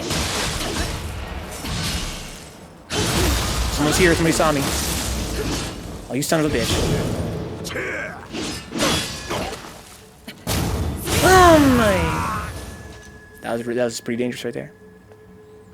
I didn't get banned for bunging, I got banned for only bunging, huh? And taunting. Lots of taunting. Fucking apples, dude. I wish Nioh had a more Dark Souls type of weapon selection.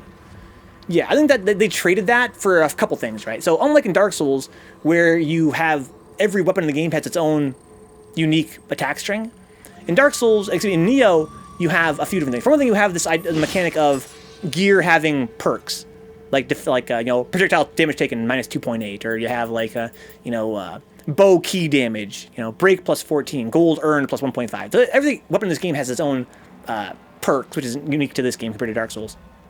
But furthermore, in Dark Souls, you only have a light attack, a heavy attack, and you have like a one-handed stance and a two-handed stance, right? Whereas Nioh has a low stance, heavy and light, mid stance, heavy and light, high stance, heavy and light, and every stance has their own unique strings and combos and stuff. So I think that, again, that's what makes Nioh's combat more involved than Dark Souls combat. In Dark Souls, you sort of get a weapon and you have to learn how to use it and stick with it. Whereas in Nioh, it's very dynamic. You're switching it up. You're having to use the right tool for the right job on a regular basis. And again, to me, that was overwhelming at first. And it has a much higher learning curve than Dark Souls in that respect. But I think that it's, it makes it feel more like Devil May Cry or Ninja Gaiden compared to Dark Souls. It has that character action feel to it where you are sort of going in. You are sort of going in, and it's very technical. Weapons kind of lose their flavor when every enemy vomits up 3 katanas and a hammer on kill.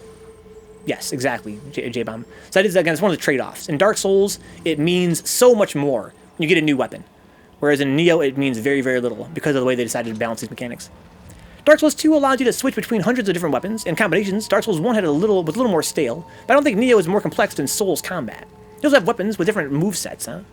Yeah. Oh, hey, he's got a fucking little homie there. He's taunting him. What the fuck? Leave my little homie alone, dude. I'm gonna try going low stand, see what happens. There's like a very wide swing, though. I'm not gonna bounce off the wall. So I didn't get as much guard damage there at all. I got more HP damage, but I didn't get as much key damage. That's kind of like my go-to move, I feel like, with this weapon, is high stance light attack. It does have magic blood. It's pretty good. I think magic in Nioh is also better than Dark Souls. I like Dark Souls combat because of its simplicity. There aren't that many mechanics to keep in mind. And I think they leverage that to their advantage by putting you into more complex situations. Like Dark Souls, the complexity doesn't come from, like, the one-on-one combat.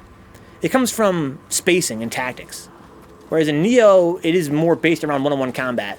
And to that end, they beefed it up, which I think is to its benefit. And it makes them distinct. Again, not necessarily strictly better, but I do feel like combat in Nioh is more intricate. Only, I've never played any Souls-like game. Might play Bloodborne, though, huh? Bloodborne is my least favorite Souls game of all time. But it also has my favorite environments and story of all the Souls-like games. Dick says, don't listen to them. Where am I going? Is there more stuff to explore down here? There is.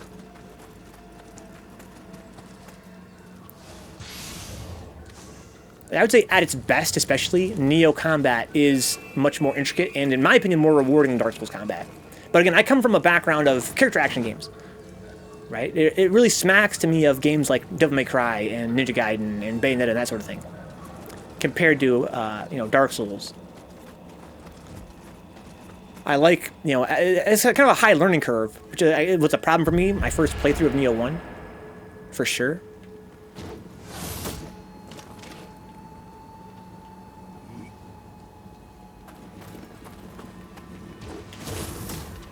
I missed.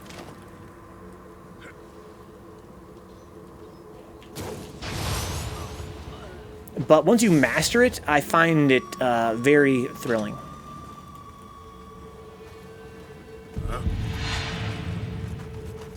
This is kind of my problem with this game, with the Nioh 1, was this situation right here. There's just one guy. Of course, there were other guys here that kind of lured away or sniped. But this game's combat is not really it's not really at its best when you're just fighting one trivial dude. It's really at its best when you're fighting one powerful dude. Of course, Brian, yeah, it's my pleasure. I've been meditating on it a lot. Should do, I think, given 2020 is a quarantine year, huh? Yeah, for sure. Definitely gonna have plenty of time to play some Bloodborne.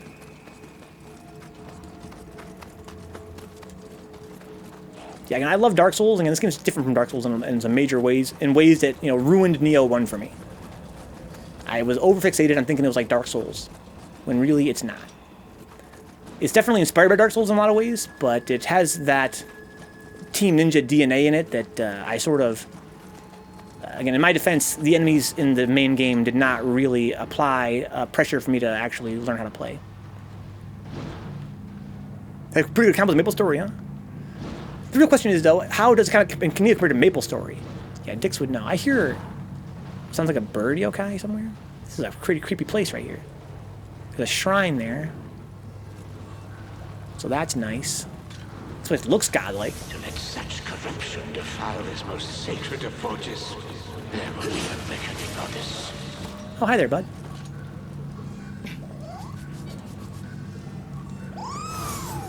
Oh my god!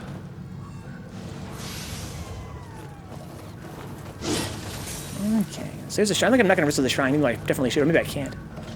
Well, I can't, okay. Just like that PvP Maple story. That game has been going for so long. Gotta respect that. I like they're putting these guys more in 2-on-1 situations now than they were originally. Because they really excel in 2-on-1 situations because they can eat each other and transform. It's a really fun mechanic. You son of a bitch! That's my cat, homie!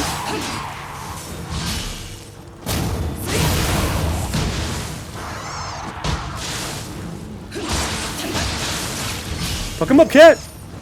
Oh, he's done. Kill him, dude. Finish the job! Finish the fucking job. That's right. He's an asshole.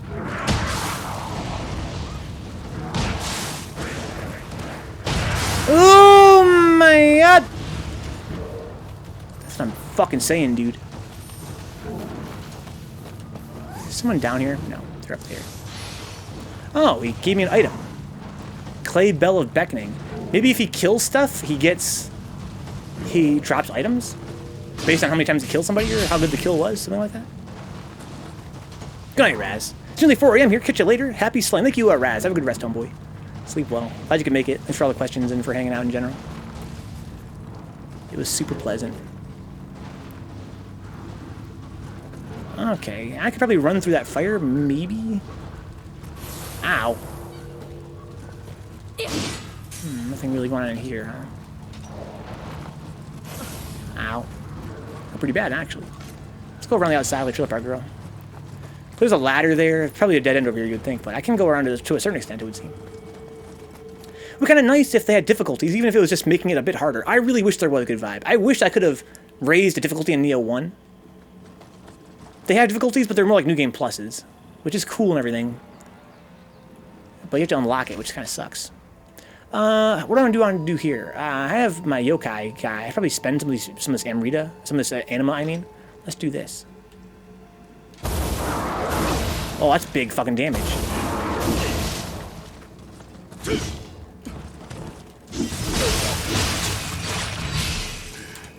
Eat shit. That was fun. No, yeah, that's what Cow says. I'm actually gonna wait through this treasure because that's kind of annoying me. Dark Souls 2 in particular had item rewards for certain runs.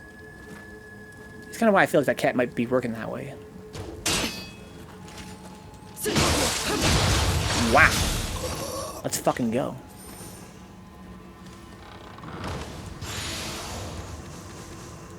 Okay. Uno reverse card. Playing some Uno, Cow says? Hopefully you are. Difficulty settings in games are always a good thing for inclusivity. I agree, but how about this, guys? I think it's very important to tune your difficulty settings. And I know that it's got to be a lot of work.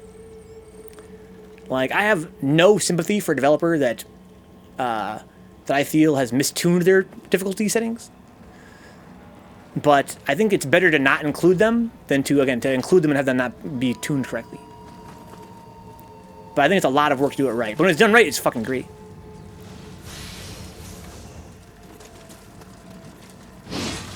I feel like games have gotten better about having hard modes be more reasonable for a first-time playthrough while still providing a significant challenge to a hardcore gamer.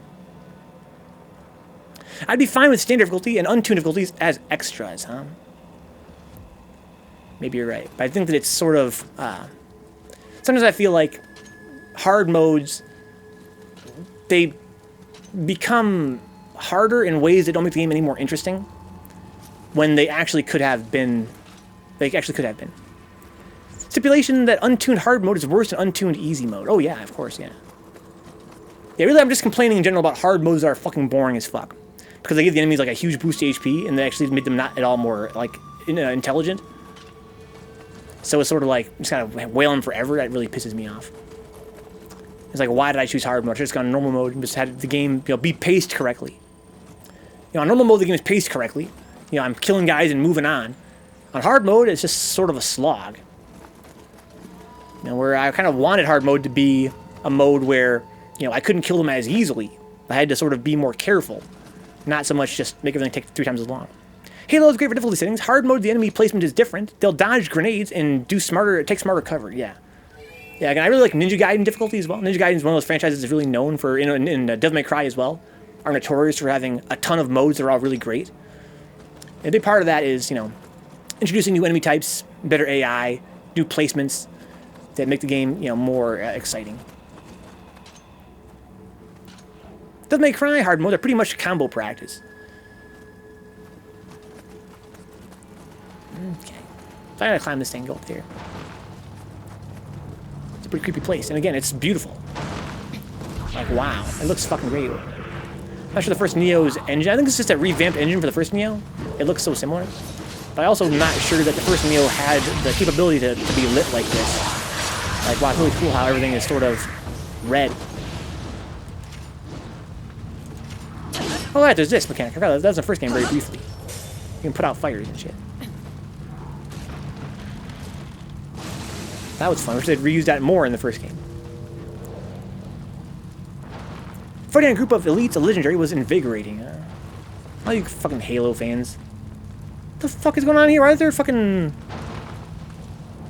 like, people made of stone and shit? That fire looks weird. It looks yokai-ish. You bet I can run over that, huh? Maybe. Oh, there's water up there, though. Let's just wait. Can I collect this? And the suicide grunts, though, were hilarious. Oh, they're a bit of ash. They're burned. Holy fuck, that's sick.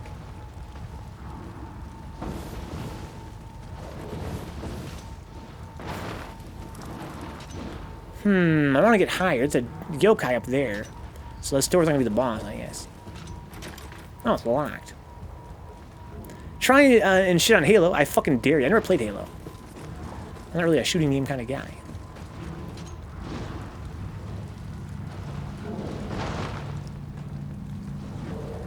They left before the sun came up that day. Oh, I put that fire out here. All right. An exit to eternal summer slacking. Hello? Hello?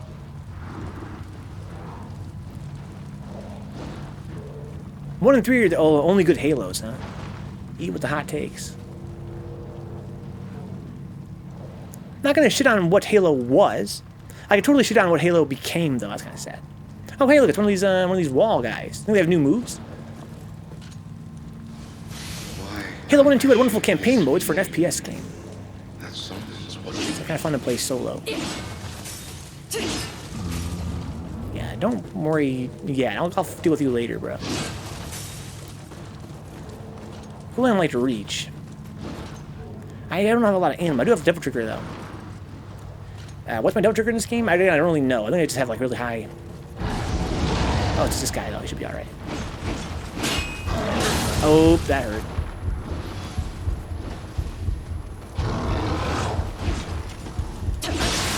Fuck your horn, son. Ouch. Should have hit him out of that.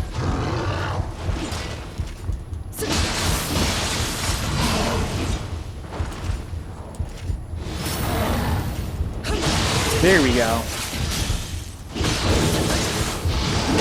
Oh my god! Oh, that was close. He's good for the burst counter. He's very long startups and he kind of stands in place when he does stuff. It's cool. I want Infinite to be good, huh? Kilimanjaro. So what do you guys think went wrong with Halo over the years? Too fixated on multiplayer or what?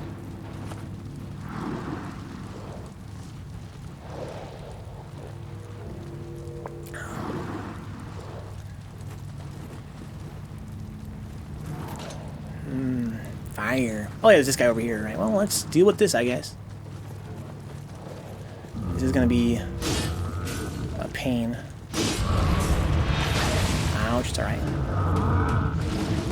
Oh, what the motherfuck? That's new.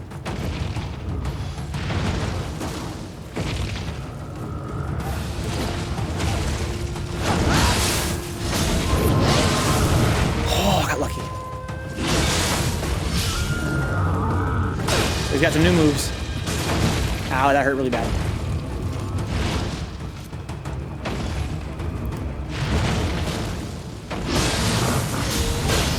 I don't think I can just block that. Yeah, that's nice.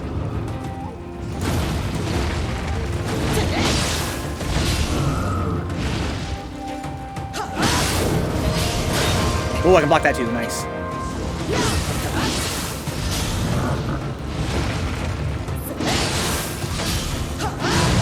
Ooh. He just unlocks a little bath here. Bungie died, huh? Rest in peace. It always sucks when a new developer takes over a franchise and don't really understand it. Oh, I got a soul core for the wall? Oh my god! Yeah, the wall guys are turning. I'm a huge fan of their design. I enjoy them as well. I enjoy they have little stickers in their butthole. You can pull off and kill them instantly. I liked Halo gameplay when it was out, but never liked the story or main characters, so got bored. Huh? Aim down sights also being popular. So you think that kind of ruined the game? Again, I'm not really a shooting game player. I'm surprised to hear that would have an impact like that.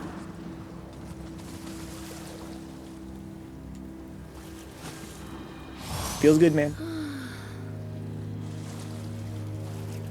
Gives you some little perks. Not really that worthwhile. I wonder if it heals you or something. I had a trophy for it.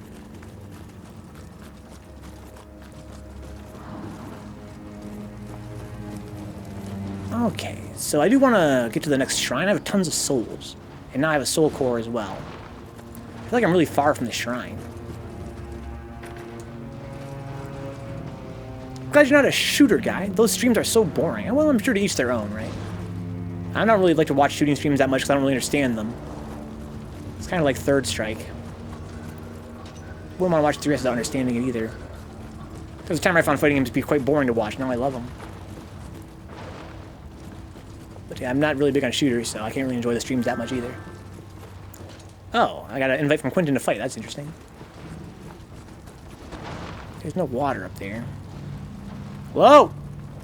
Just a guy I can fight here. Gotta climb this ladder, looks like.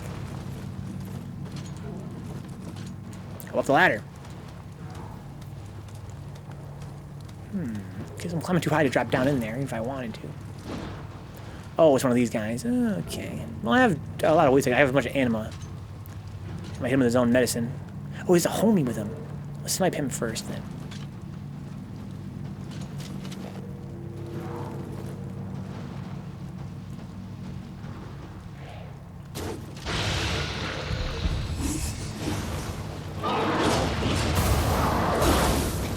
I missed. I hate that shit. Love that shit, though. Oh, he fell down. What a dumbass. Oh, this is going to be tough for me to get down there. Okay, I'm just going to keep exploring then. Oof. Yeah, I don't think I want to go down there. I can drop down there. Oh, there's fire, though. Yeah, it burns. It's like a trap, I guess.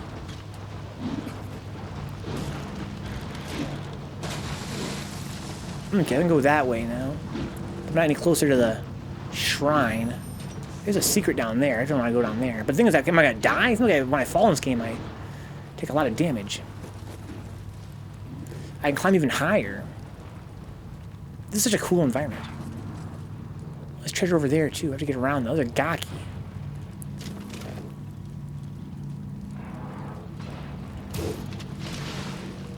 I think their head is their weak spot, even though their bellies are the ones that are what glow. I'm not really doing the damage I want to do, even though I'm using the divine arrows. What's up with that? I think his belly. I think his belly is what glows. I think if I hit his belly, I get Enenra. But I think if I hit his head, it's his weak spot. But I'm just not doing the damage I want to be doing here. At all.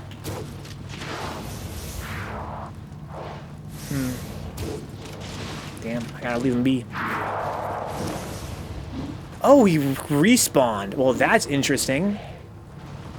Okay. Yeah, I saw the down ladder. I did see that.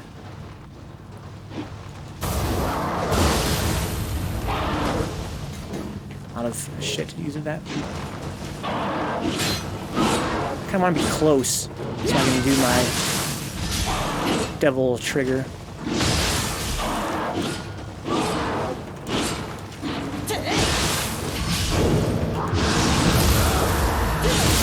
I get my devil counter, I guess.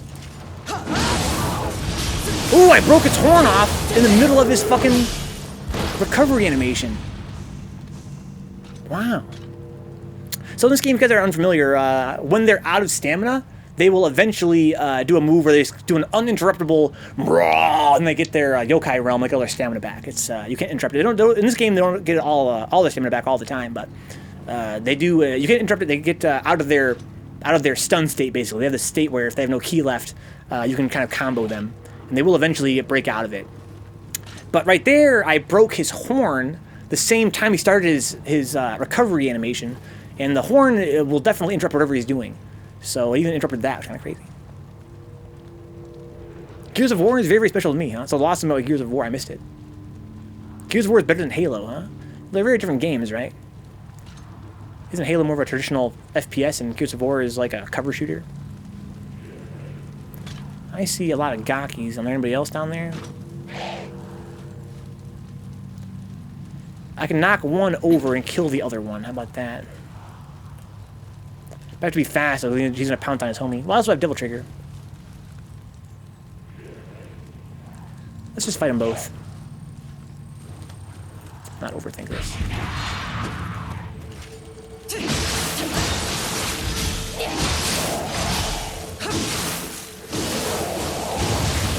I don't have him not be able to eat his homie, basically. Actually, maybe I do want to eat his homie, right? Then I can get that soul core.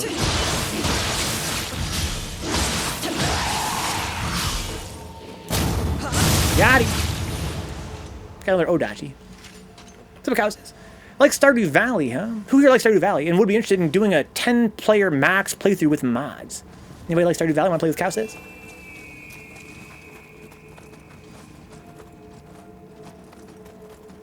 Okay, so I have to kick this down or what? No. I wonder where that goes. Somewhere with a fucking yokai realm. Oh, that goes inside that building. Okay, so there's some kind of big enemy in there. Oh, hey. I had never once played Stardew Valley. I do want to play it someday, maybe even on stream. Can you have up to 10 players? Or is that... I thought it was much lower max than that. Oh, this is going to be tough, I feel like. I really don't want to die here. Maybe I can open up a shortcut, though, back to the shrine, huh? That would be fantastic. What is this bullshit? Oh, I can go down even further? What the fuck?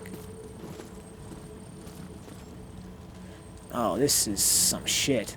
Okay, I feel like that's where I'm supposed to go, maybe? No, it's definitely not. I'm supposed to go up. If I go down here, maybe I can find a way back to the shrine. There's a mod that expands the player max. Okay, cool. That'd be a mod we're looking into then. I'm not really into mods usually, but for my stream, that could be fun to have as many players as possible. Holy fuck. There's a lot going on down here.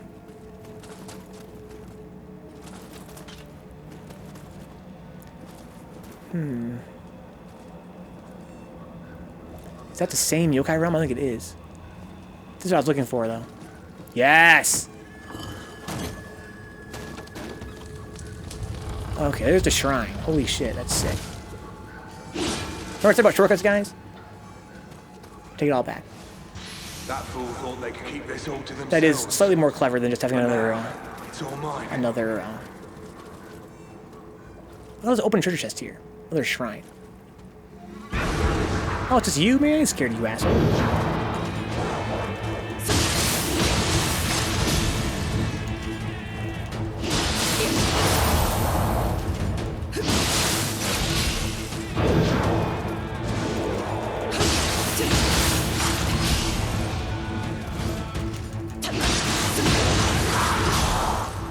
Okay.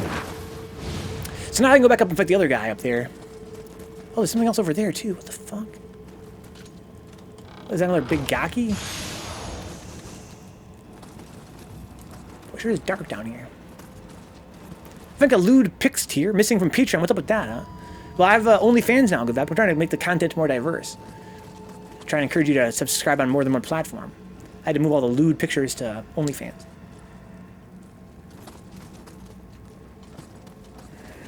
How do I get over there, I wonder?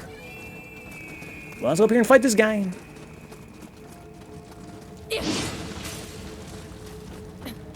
I paid Vinka to put clothes on, huh? Ooh, so much fire up here. It's gonna be tough. I have full double trigger though. I have to probably pop that. Oh, I'm gonna be good. This guy was one of the easier guys. Oh, fuck! One of the easier guys to interrupt his move with my burst. This is gonna be tough. Oh, that's fast!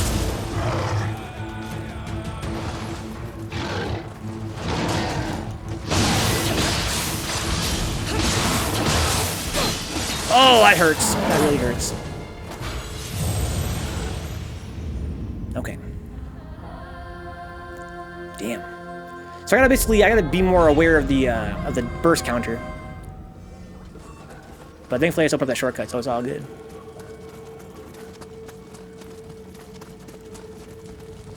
Whee. Guys, I know this is midnight. I should be playing Zelda by now. But seriously. This game is so good.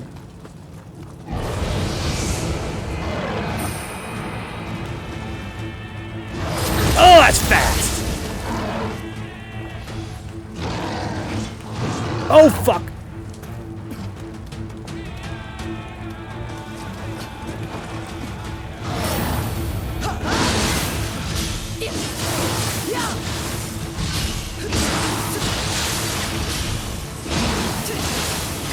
Ow, fire, fire, fire, fire hurts.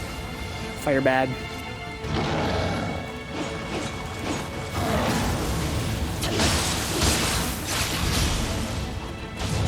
Oh, he was on fire.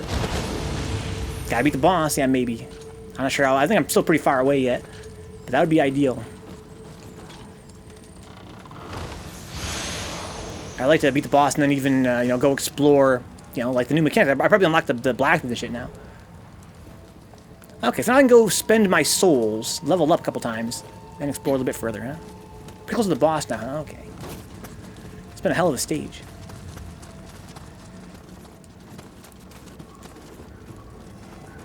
Okay. This engine is pretty good. Again, it's quite varied in the environments and lighting and stuff you can explore. Okay, some soul cores. What do we got here? Nurakabe, the wall. Oh, sick. 1, 2, 3. Wall or nothing. Wow. Reducing my damage taken. Give me a little bit of toughness. I get an animal bonus if they're electrified. That's cool. I get some luck. Sick. If I won't find my yokai shift though. I think Dix is the final boss. I hope not. I can't beat Dix. Ipun Datara is this guy, yeah. Big hammer guy. More drop rate, anima charge, unscathed.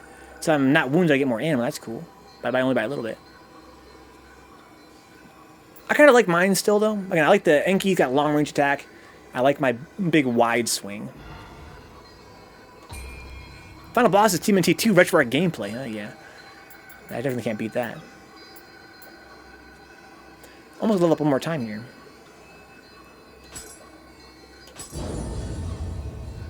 So stamina's good for axe, and Odachi is for strength for Odachi, huh? I wonder, do I have any perks I'm failing to unlock right now? Let's see here. I need Constitution. Indeed I do. Okay.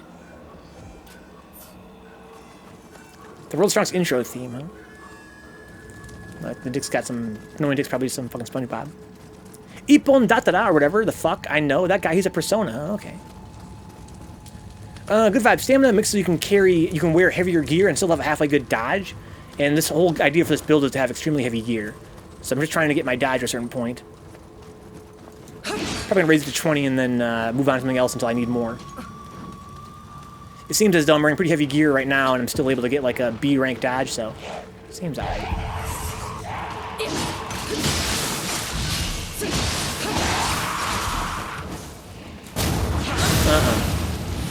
Oh, that was sick! He died for a homie and got punished. That was sick. When he has the homie dive trying to eat his friend, he ends up being in a grabbable state. Grappleable. It was Mark Henry's theme. I don't know. Who the hell is Mark Henry? Oh, that Enki up here is not a, he is not a Yokai Realm guy. It has its pros and cons. I like fighting the Yankees.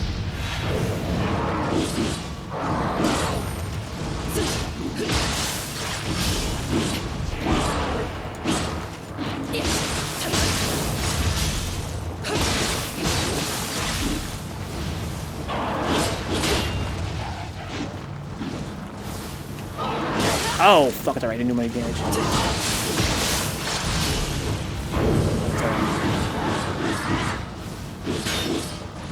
Oh, fuck, I didn't do a jump again. Oh, the fire! It's sexual babies, that's one. But who the hell is Mark Henry? Oh, the wall, I gotcha. I remember that from Only Afro meme. So I can drop down there. I also put out a fire over there. There's something I can drop down over here, right? I feel like I gotta drop down. Oh, that's fiery. I think I want to drop down here for a second, if I'm not mistaken. I think the other side had one too. That Gaki's over there. This fucking dude. Got fucking bombs and shit.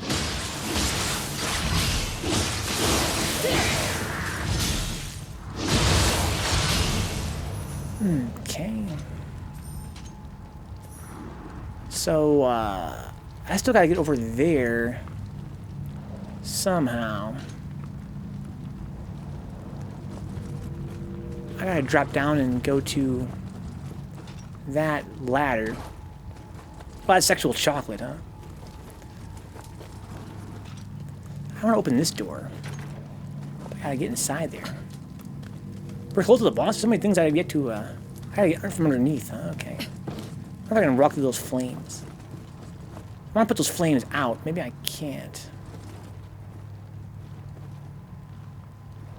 I can go across and drop down over here, though.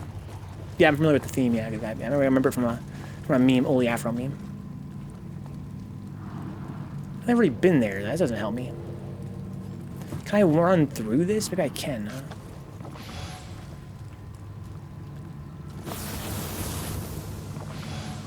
Okay.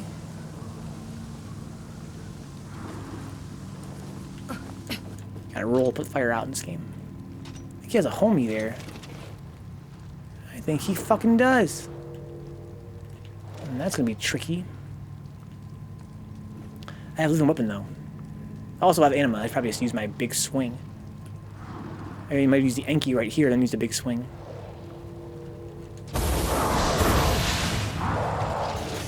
Oh, I can't use the swing. Oh, I don't have enough stamina. Oh, enough anima. Fuck.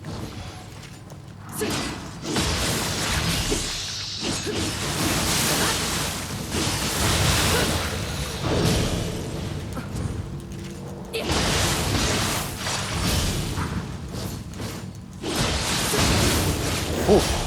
I know I probably should have used. I have to get in the habit of using that burst trigger or the burst counter. I'm actually be the world's a past world's strongest man, Mark Henry. Yeah, that's a pretty good name for the strongest man. That is that sort of John Henry kind of sound to it. Okay. Give me this. We can't let them through that door. Oh, a great forge. No matter what. That's the boss room door. But there's so much more to explore in this stage, though. There's so much going on. There's a ton going on here. I haven't even been to that floor above me yet. Okay. So there's a ladder here going down. It's going to open up a door below me, I think. This is the shrine. This is the boss shrine, basically. Plus there's treasure. Well, there's actually not. It's alright, though. I'm not going to cry about it. Okay. So, I'm not going to rest there. Even though I could level up. I instead want to go higher. So I gotta go up to get down, I feel like. Because that door is locked. That's the Great Forge. That is where the boss is. I can see it on my map.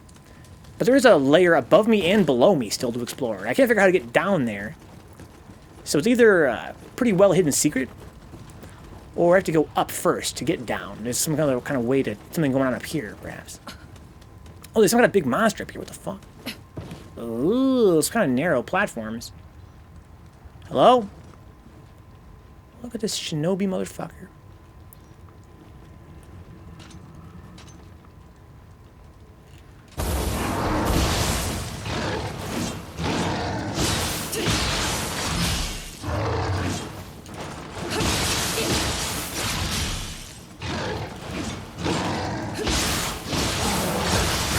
Ow. Here's your horn. You're done, bro. What the fuck? What a whip. Whew. Treasure? Yes. I am pretty low on elixirs. For show. That's kind of a drag. I don't think I want to drop down there, looks like. No, certainly not. It's also a dead end. What the fuck is that thing? He's blocking the fire route. Don't block the fire fucking routes. Oh, look at all these dudes. There's a lot of them here. Wow. Well, they're not that hard to, like, one-shot, more or less.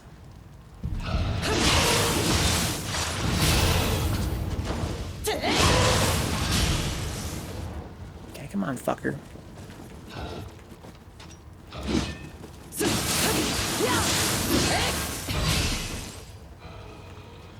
Okay, come on.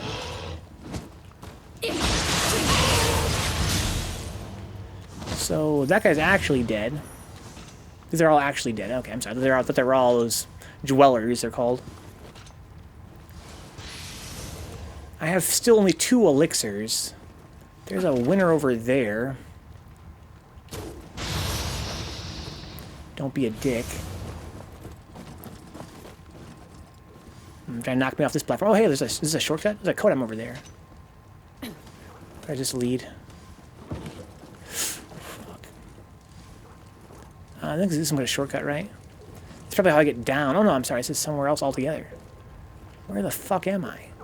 Have I been here before? I don't think so.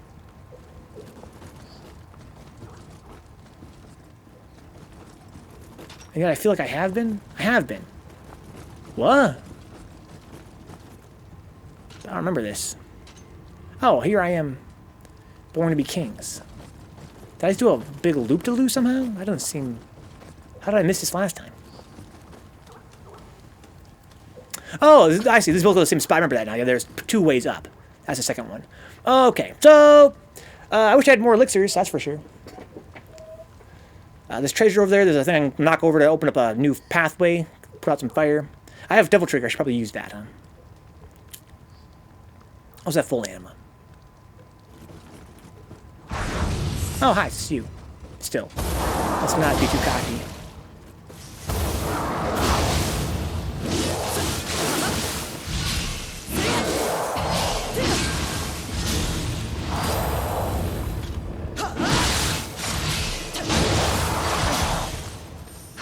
So I use a bunch of anima there, but again, you kind of want to in this game, because you can't build it past full bar, so. I appreciate the fact that these mystery yokai things keep turning out to be gakis, yeah. I'm like, fuck. Who's it gonna be? Somebody terrible? No. Just some fucking guy. Again, you could be critical and say that, you know, their game's too fucking easy so far, but you could also be generous and say that maybe it's subversion. Maybe it's there to tease me, make me nervous what it could be, and then end up being some fucking trivial piece of shit. Hard to tell. But I can tell you for sure is I'm having fun with this stage. There is some pretty good enemy variety. Maybe not as much as I would like. Oh, I put out the 2 fires. Is that maybe going to make the boss weaker or something? Oh, I can explore down there. Maybe there's like a treasure in the fire, huh? Megalovane, yeah. Was Big Show called the world's strongest man? Huh? I don't know. I'm not really an expert on wrestlers. Yeah, there's something going on. I know there's something going on down there. Is that I think it's a yokai realm. Sure enough, there's something going on in there. Probably the way down.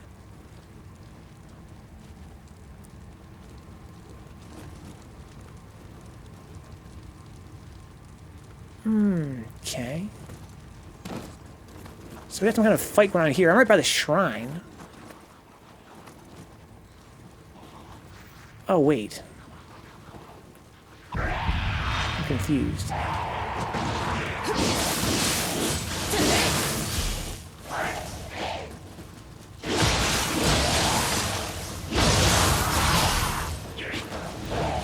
Don't do that, you fucking little creep.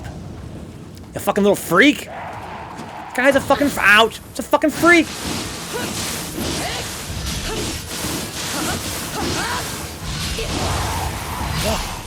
I think Big Show is the world's largest athlete, huh? Big Show, he's a pretty big dude. Well, son of a gun. I gotta drop down into that? There's no way. That's too fucking scary, man. But there's definitely some yokai realm in there. What? What?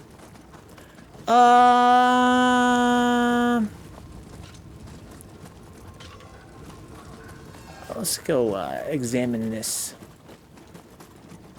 He's kind of like a very Smeagol-esque crime dude. I was right, been, dude. Hopefully, night's been alright. Boy, I wish I had more than 3 elixirs. I gotta fight a yokai first. If I drop down in there, I don't want to do that. Probably no big deal. That was a devil trigger. Let's pop it. Oh, it's a yokai world. Oh, it's a yokai world. How far am I gonna drop here? A new fantastic. Oh, I don't like this. Oh.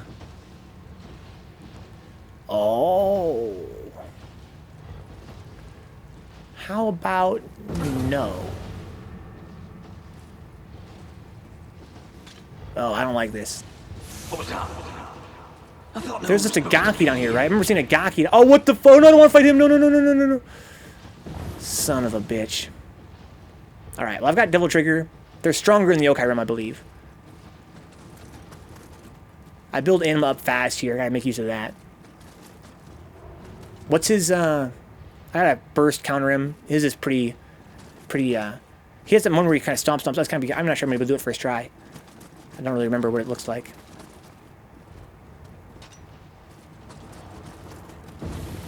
Oh, I can go up from here. Oh, let's do that immediately. Let's get the fuck out of here. I think I open up a shortcut here, it looks like, or something. Yes. Get some treasure out of the whole deal. Let's fucking go. Okay. Well, I could go level up right now, but let's not do that. Let's not be big fucking babies, I guess. Even though I really want to be a big baby. I'm probably going to say in 10 minutes from now, I should have been a big baby. I got 3 elixirs. I got Devil Trigger. I think I should have the pink big nasty dude, right? And interrupt John Cena, huh? You think so? That's like a pretty bad idea to me. Alright. So basically, I need to probably pop it when I have no more elixirs left. No. You think so, Dix? I kind of like it. What's wrong with it? I think it's weird. Are you by yourself down here, bro? He pretty much is.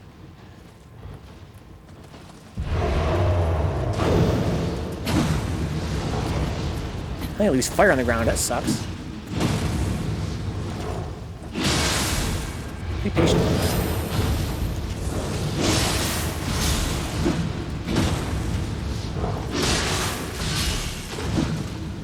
You can do that twice.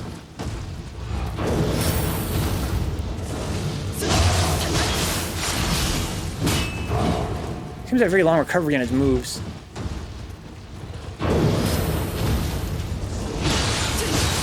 Gets the position very carefully to do anything. It's not that bad.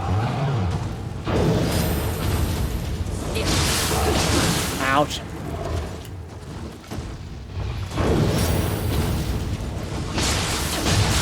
Oh, wow, that was nothing at all. Whew. Yeah, so basically he can't fight from close up. He has to, whenever he whiffs a move, he has to move afterward. If he whiffs, he has to kind of like jump back. So I kind of have a lot of time to punish him. These with the yokai team, huh? They just don't seem to be used very often. I don't know, Dix. I kind of disagree. Like, maybe I'm misunderstanding what you mean by stealth mechanics. But it does seem to me like, you know, moving in such a way that you can only bait certain opponents. You know, you don't want to fight all 3 at once. You want to kind of bait one away. That's sort of stealthy. Also, you can sneak past opponents sometimes. Like, it seems to me like, you know, the stealth mechanics in general, the idea of not having to alert enemies too early. Not the aggro stuff. I'm sorry, what do you mean, Dix? The turning invisible in grass. Oh, well, I haven't got that far, Dix. I didn't know that was even a thing. I can see how that'd be kind of weird, kind of pointless. Look at my hat living like this. Boop. Like this. Boop, boop, boop, boop, boop, boop, boop. This game has a hat light up button. I can press it at will. Should I just hold it down at all times, guys, for no reason? Just keep the button held down. Boop, boop, boop. Kind of like blinkers. I was in one of the betas. It was literally used only once so far. Yeah. That does sound kind of pointless, but it could be interesting. I don't doubt they could find a way to make it interesting, but it sounds kind of pointless. So the only point of beating him was to unlock that treasure chest, it would seem. Did I already open it? I think I did, didn't I? So now I've explored everything to my satisfaction. I've explored everything I'm aware of in this stage. I wanted to find my way underneath here, and I finally did. Very satisfying, too. Pretty cool stage design. Alright, so let's go rest the shrine, I guess. Level up, and go fight this boss, and get salty, and then play some Zelda. So there's a shortcut there. What's the fastest way? Oh yeah, there's a shrine over here. I forgot to unlock that. That's probably what I want to do. Use this shrine from now on, then just go straight to the boss.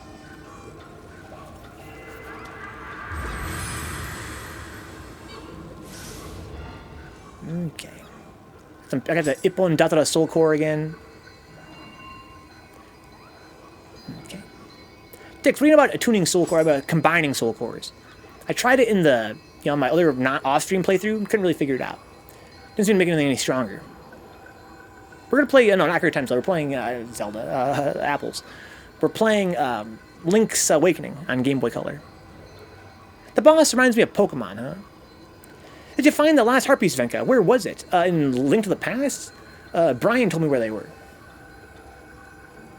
One was in the last dungeon in the Dark World. I had to go outside through one of the little side doors, which is unique to that dungeon, basically. It was basically in the dark evil mountains. And the other one, I don't remember. Yeah, I'm missing two though. Right, so I want to give some constitution. I just need one.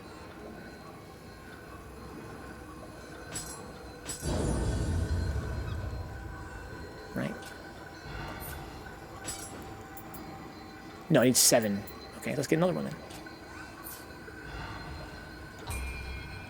Yay.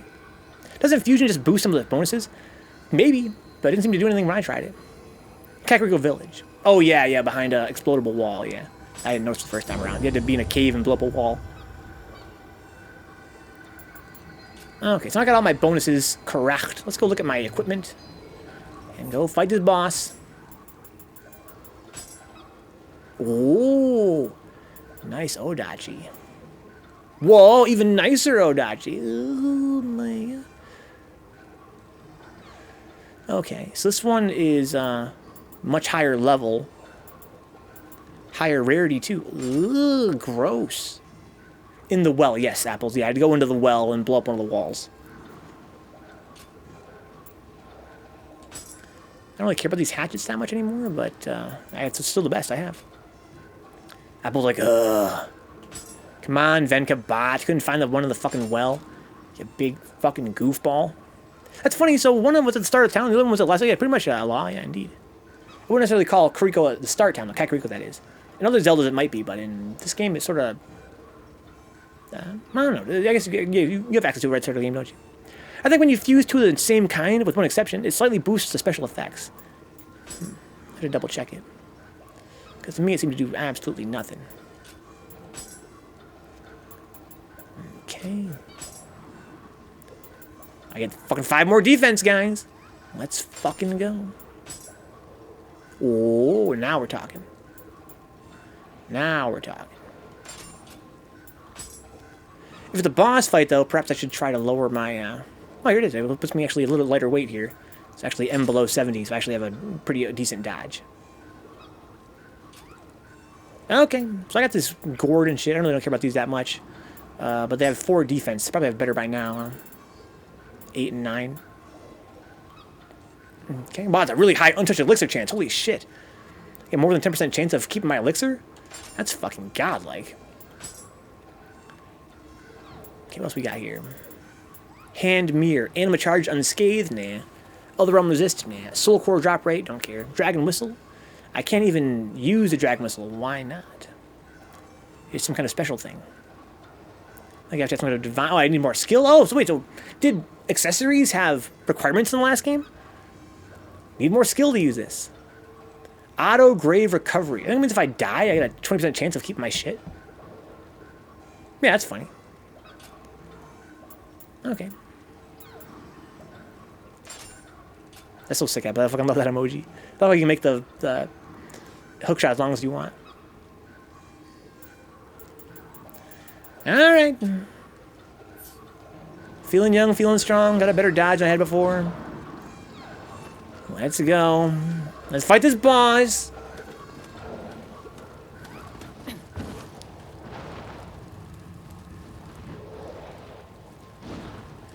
Can I go with this? Oh, I don't want to go this way, I don't think. No, I want to actually go down here. Ouch.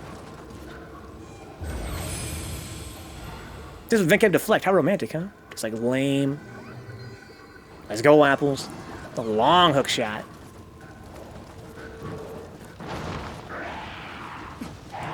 Cocky, what are you fucking throwing bombs at, bro? Fucking relax. Here we go. Alright, guys. Pay attention, guys. This is very important. Story stuff.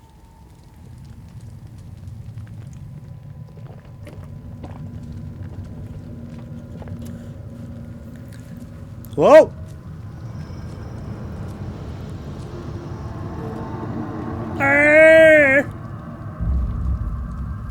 That's a spicy meatball.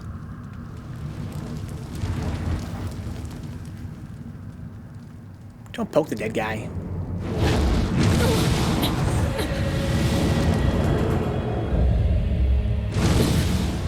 Oh, hey there, dude. Look at my straight ass fucking Sentai. Got Super Sentai Oni here. You got bombs and shit. Oh shit, nice teleporting moves.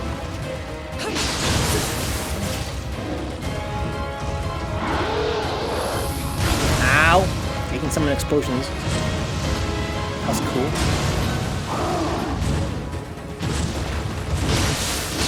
Oh, that fucking strings for days.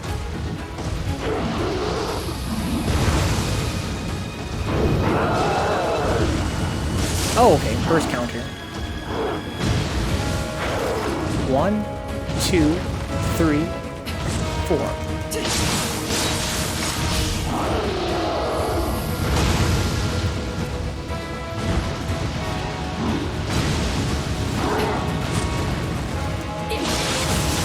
Almost blocked that in time. Ooh, I got meaty.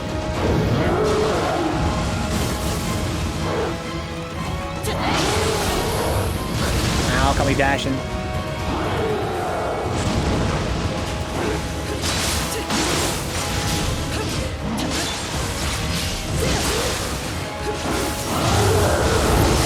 Oh shit! Got a little core visible there. Oh, I dodged that.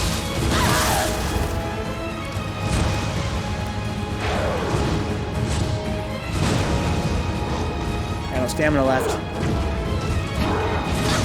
Ouch.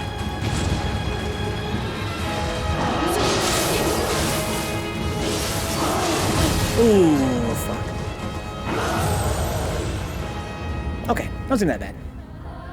I need to definitely get better at that burst counter. Or in this case, it's, you know, it's like an interrupt, so not really a counter. The problem is, again, it's like, it's not really as great as it first seems because of its long startup and short reach. Whereas the other burst counters are, you know, they're parries. They hit you. If they don't hit you, you hit them. So it's kind of like, I need to be closer to him.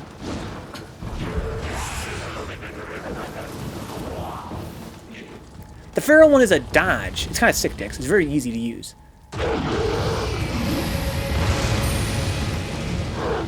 Got my souls back. It's for entering the fight. That's new.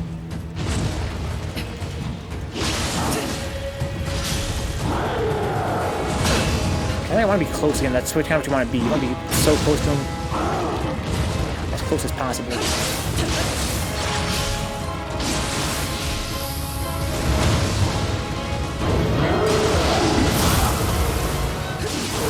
I hit him, but he didn't run out of stamina completely. I thought that was the whole point.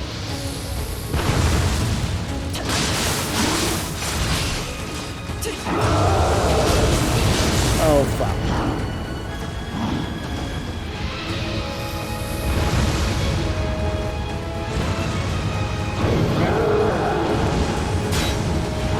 I think I just want to block that. Unless I'm really close.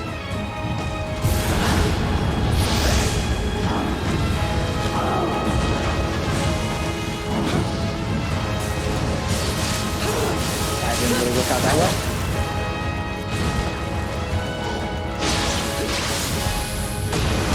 That's really hard to block those.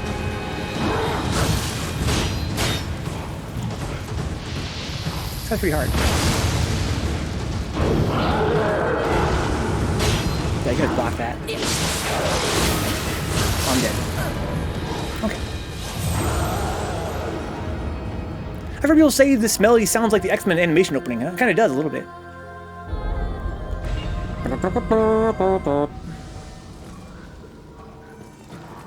He'd be better about blocking. How's that full anima? I gotta make use of that, like, constantly. I gotta really think about that. Something new in this game is kind of fun. Like, I build anima from literally landing attacks, so I need to spend it constantly.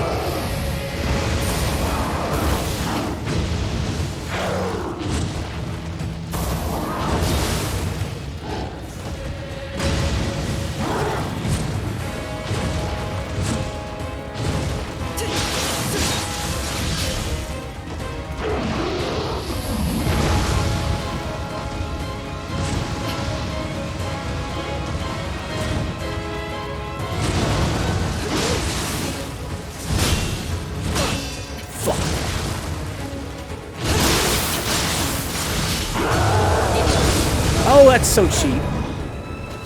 Okay, so it's almost like when he's out of stamina, you really don't want to go in. Because when he pops his, when he's basically done being hit, he just kind of kills you. Other enemies, you know, when they're done being hit, they kind of have to roar, and they don't actually get damage off of it, they sort of roar, and you kind of have to run away at that point. This guy, when he roars, he fucks you up in a big way. If you go in too hard, you're going to have no stamina to escape.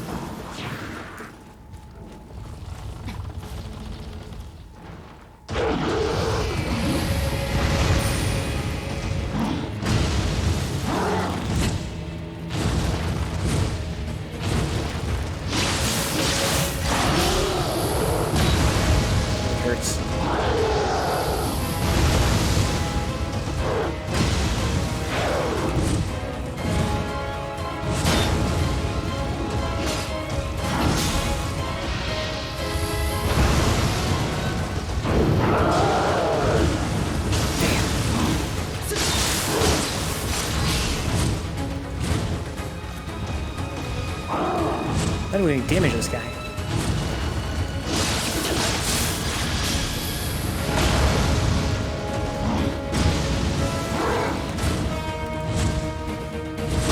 No, you want to definitely not do that.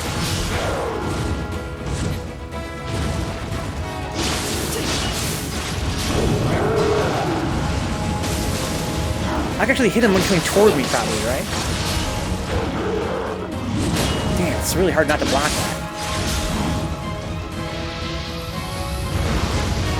Hit him, please.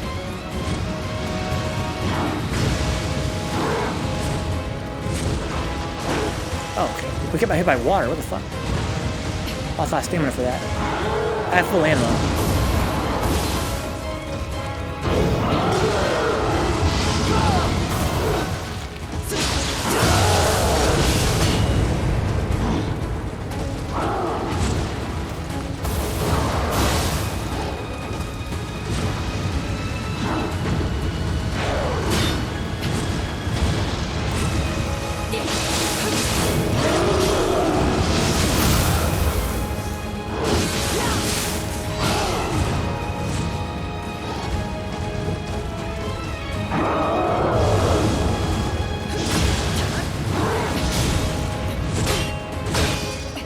Lucky there.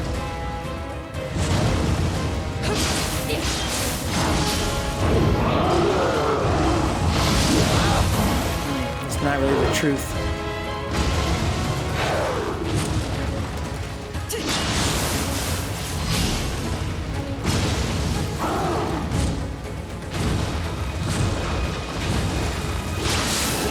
feel like his back is his weak spot. I'm not really sure I'm hitting it though.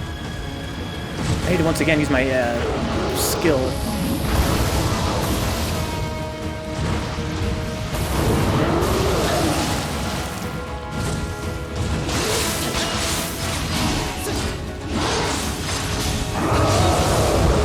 I can get away in time if I'm careful there.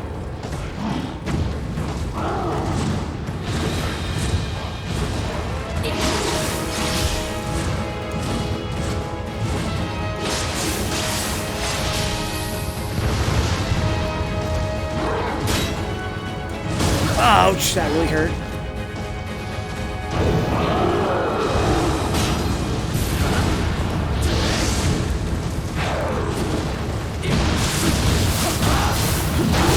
Go the fuck in with the devil trigger, dude. Whew. As I'm saying, you gotta spin that purple guard, dude. You gotta spin that purple bar. It's pretty good. That's soul core, man. Don't forget your living weapon over exactly, dude. I popped it, dude. Thanks, Penguin Power. Thanks, Jimbo. Had a pretty fun fight. Talking some shit, but I can't understand. I'm really hoping this game has like that, what was it called? In the, FF10, the Al Bed primers. Hoping that a new game plus I can hear what they're talking about. Probably the case, right? Thanks, Geet. Wasn't that fucking tough. But beat me a whole bunch of times, though. A very fun fight. Fun, but simple. I guess I'm spoiled on the DLC bosses, which seem to have like a lot more going on, like a lot more unique moves. That guy felt like kind of like a... He might be a regular enemy later on. I mean, like he had like very few attacks he could possibly do. But it still is very tough to master. Took me a few tries in any case. Moving on. It's early. It's early, you're right. They tell me how to fucking devil burst, or burst counter, or whatever. So yeah, the feral burst counter, you dodge, you leave an after image, and if you dodge toward them, like into them, and they hit your after image, then you get the counter, which is pretty forgiving. It's probably the most forgiving of the burst counters. What the fuck? Is that the crow from Bloodborne? Oh, guys. It's my waifu. I know who it is, but it's my waifu, though. Wait! Hold it right there!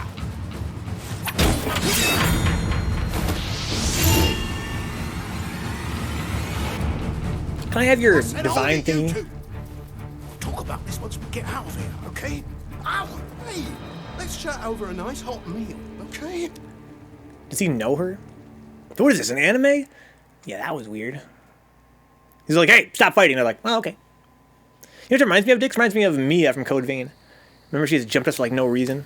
That was her whole backstory. It was like, yeah, I just got jumped for no reason. Moral of the story is, you're not enemies. Why not?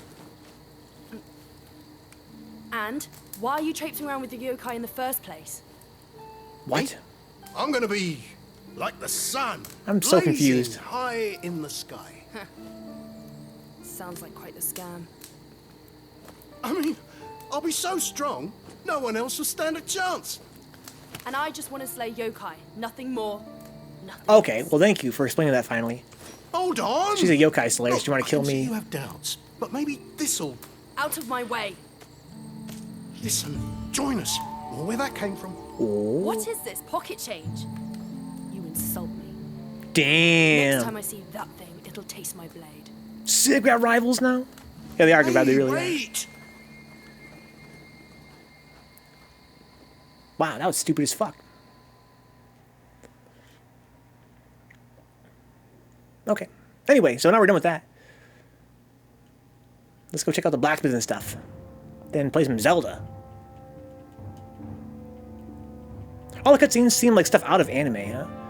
Yeah, that was... I mean, I've liked them so far. But that one was real dumb.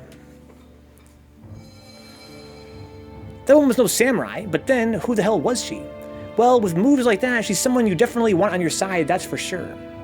I'm becoming more confused as time goes on. Anyway, at least we're done with Master Dozan's request. Oh, that was his request. But let's not stop now. We need to find ourselves more spirit stones. But we need to stay sharp. Got a feeling we're going to run into more trouble along the way, huh? Okay. So I got the Enenra Soul Core.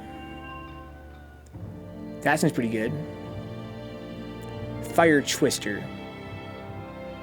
Anima plus 0.8. That seems alright.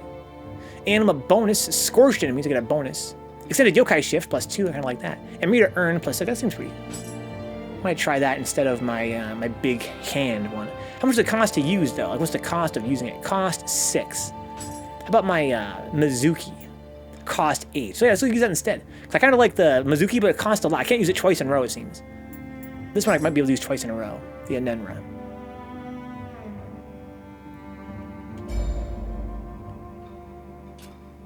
Okay.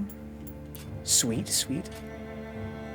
Missions added to the dojo. The Way of the Warrior Novice. Hey, dojo mission. If I complete this, I can probably unlock more fucking shit in my skill tree. Got a bunch of titles now. So you unlock the titles ability now. Okay. So if I go look at my skill tree now, we're going to find that a lot of these, you complete the requirements for a title. To view titles you've obtained, go to the titles window. Oh, thanks. Your reputation has increased, and you have received a prestige points. Got it. If I go to my learn skills, before we were locked out of a lot of shit, it was really fucking annoying as hell. But now I'm sure a lot of those are going to be unlocked by Way of the Warrior, exactly. Yeah, okay, so cool. But still, I can't get this one yet, though. So if they have the sights or the crow outfit, they're a hunter. Like the crow dude with the eye hatchets you fought earlier. Oh, thanks, Dix. A little bit of lore there. So they're hunter guys. And she was a hunter. It's going to be a hunter. Item descriptions clarify it a bit, but basically switchblades are the weapons of a certain kind of yokai hunting clan. Okay. The Viper's Sanctum is next, huh? Okay. How come this one's, there's an exclamation mark on it? So it's not profoundly new, I guess. It's just not completed. I only read the item descriptions because I was wondering if the game had them, huh? Did the first game have them? Dojo, Way of the Warrior. I don't know. Didn't even check. Watching you take down that monstrosity, it's clear that you have some skill, but also that you are self-taught. There's only so much you can learn on your own. But luckily for you, I found just a teacher for you. None other than the master of the blade, Tsukahara Bokuden himself. Okay, whoever that is. I was just as surprised as you, believe me. He may be fairly old, but his insight is unparalleled, huh? Just that glare of his is enough to make my hair stand on end. Anyway, let's go see him and see if we can learn from him. Oh, man, no problem. No problem, bud. We'll go learn real quick. Learn some skills. Man, I wish I could play this game tomorrow, but I have to fucking play Third Strike tomorrow. Oh. It's time to begin. Awfully tall. What's this? Swordsman locks. Okay, so automatically used. Got skill points. Okay. Learn a skill. What kind of skill do you want me to learn, bro? There. I can switch which skills are assigned on the status menu of skill customization, huh? Okay, I can proceed, though. Where? Oh, it's snowy out here. That's cool. What if the game has, like, dynamic weather? I guess this is the next tutorial.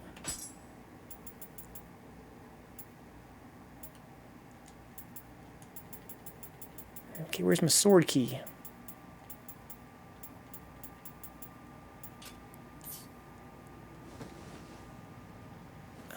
Okay.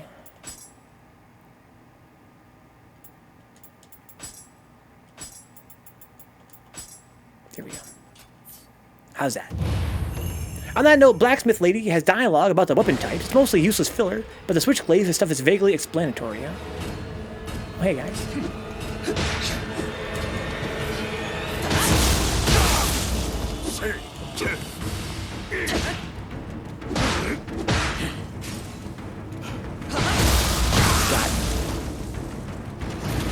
Yay, mission complete. I always thought that was funny in Nioh. Giant yokai demons everywhere, and the humans go to war with themselves, huh?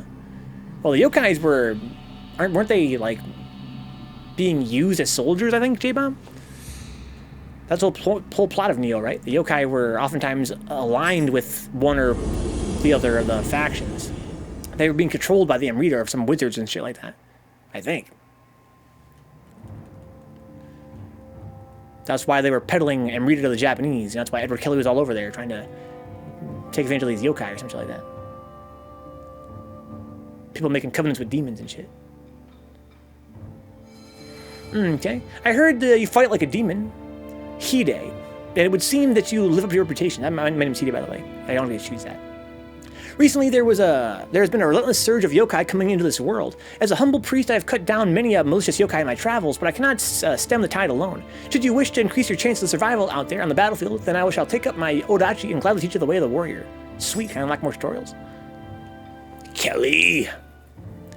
Wasn't it bad man faction used stones? Stones made soldiers monsters and made people feel bad. Bad feeling people made yokai. Dude, I don't even know dicks. Welcome. Hey! She has a fucking Onai working with her? An Onai. A yokai? Someday, my blades will be as famous as Muramasa's. Maybe. Okay, what do we got here? Blah, blah, blah. Refashioning, tempering. Seems to be about the same. I'm always happy to talk as long as you promise not to get bored with me talking about weapons. No, I'm already bored. Sounds good to you? Well, then I hope you learned something new. Let's start with swords then. What? I don't get to choose on a menu? I gotta fucking wait through all this shit now?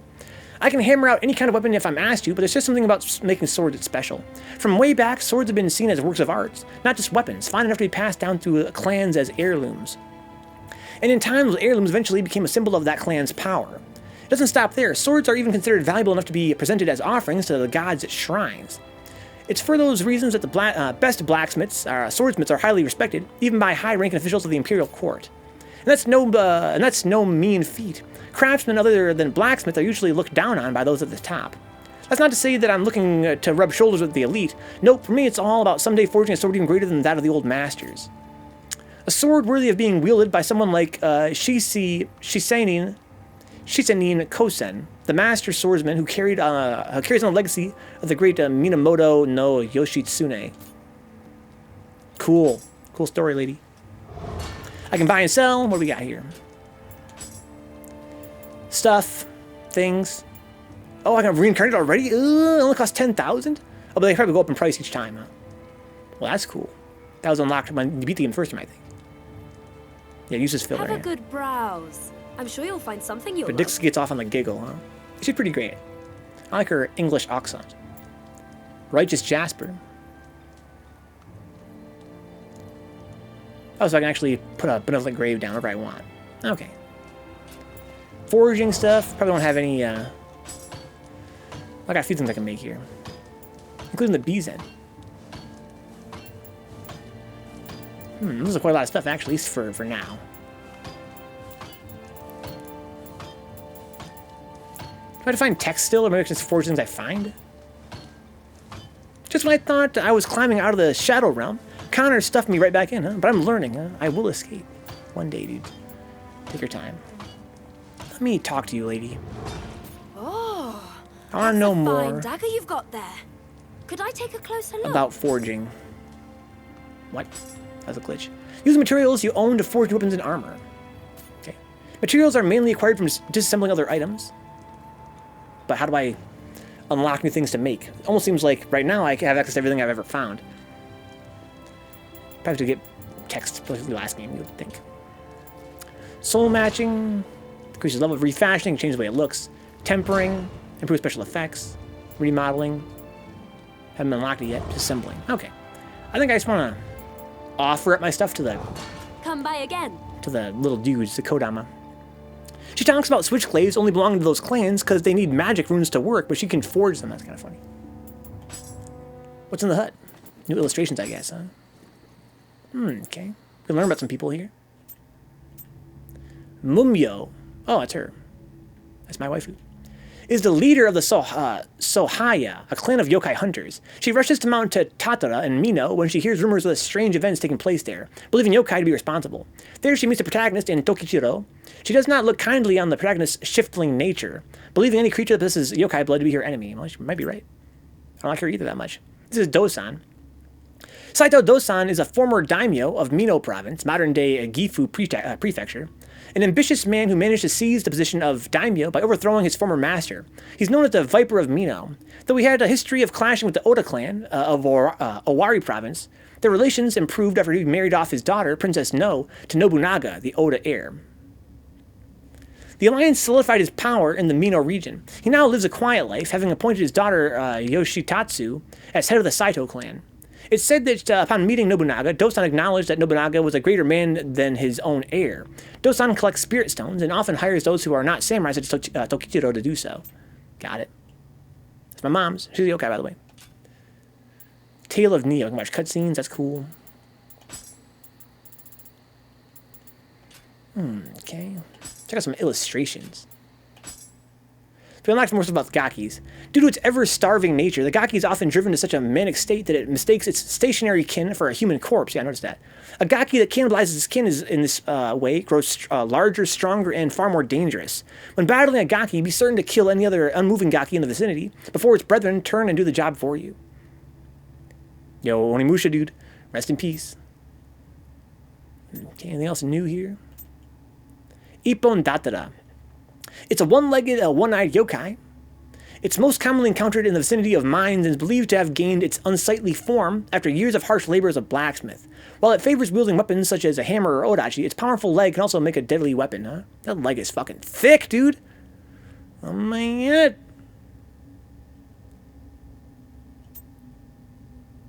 A dweller, classics. Only the classics.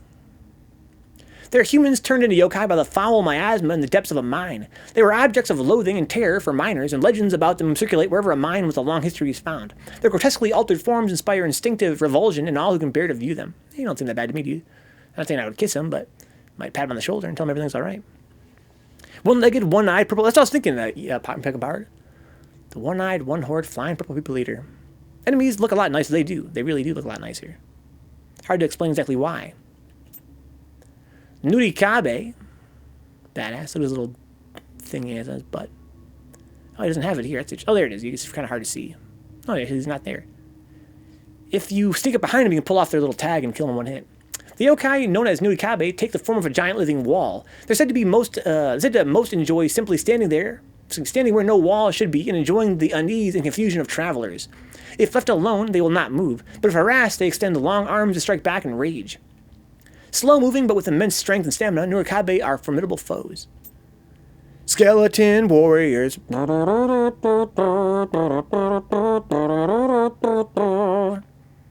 Very glowy. He's got a lot of Amrita. Yokai take the form of armored skeletons. Warriors who are unprepared for their death when it comes, or who take their own lives, return as these angry spirits to roam the battlefield and assault the living indiscriminately. What a dick. Okay, that's one boss. I didn't read about him last time. It's a demon with the head of a bull. It can be seen in various picture scrolls depicting images of hell. Okay, it's kind of a lot like the other one's description. Very similar. Enenra. It's a yokai composed of smoke and darkness, born from the grudges of humans who met their untimely ends in the dark realm. It has no one true form, ever changing as it drifts through the air. It's said to draw close to its victims by disguising itself amongst the steam and smoke of a bath or hearth in the home. He's giant, he's huge, man! Look at this fucking sick dance, dude. Oh my god.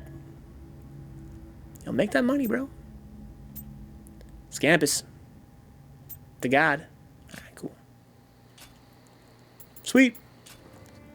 Okay, well, I'd love to keep playing, guys. We're going to return this game again on Wednesday. More Nioh coming then. Tonight we're going to play some Legend of Zelda Link's Awakening right about now. I'll see you guys very shortly with that. If you guys enjoy hanging out, I'm going to keep the channel on. Then check my Patreon page, patreon.com/Vencabot. I stream for at least 5 nights a week, if not 6. This week's going to be 6, guys. On Sunday, we're doing a Pizza and a Movie triple feature. The Pizza and a Spooky Movie. We're playing Roger Corman-produced films. We're going to be playing 2 films from '59. One called Bucket of Blood, and one called something else. As well as the 1960 film The Little Shop of Horrors. That's going to be fun. If you guys want to help out through Patreon, that's great. Patreon.com/Vencabot. Even $1 is a huge help. Also, you can help out for free by subscribing here on Twitch with an Amazon Prime free sub if you're an Amazon Prime member. You can also help out by subscribing on YouTube.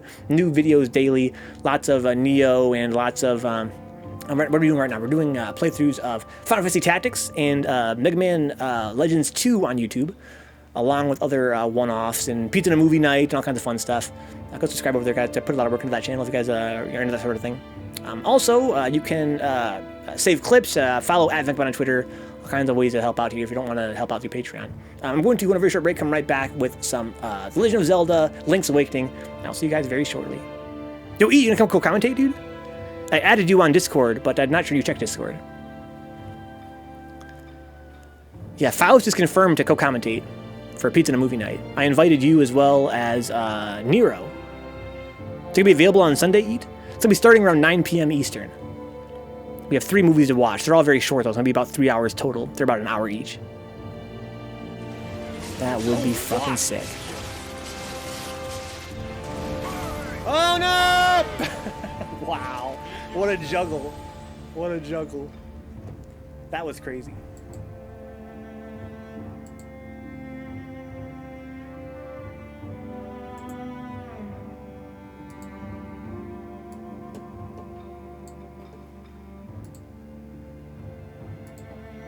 Before I actually change games here, I want to thank those that help out financially speaking.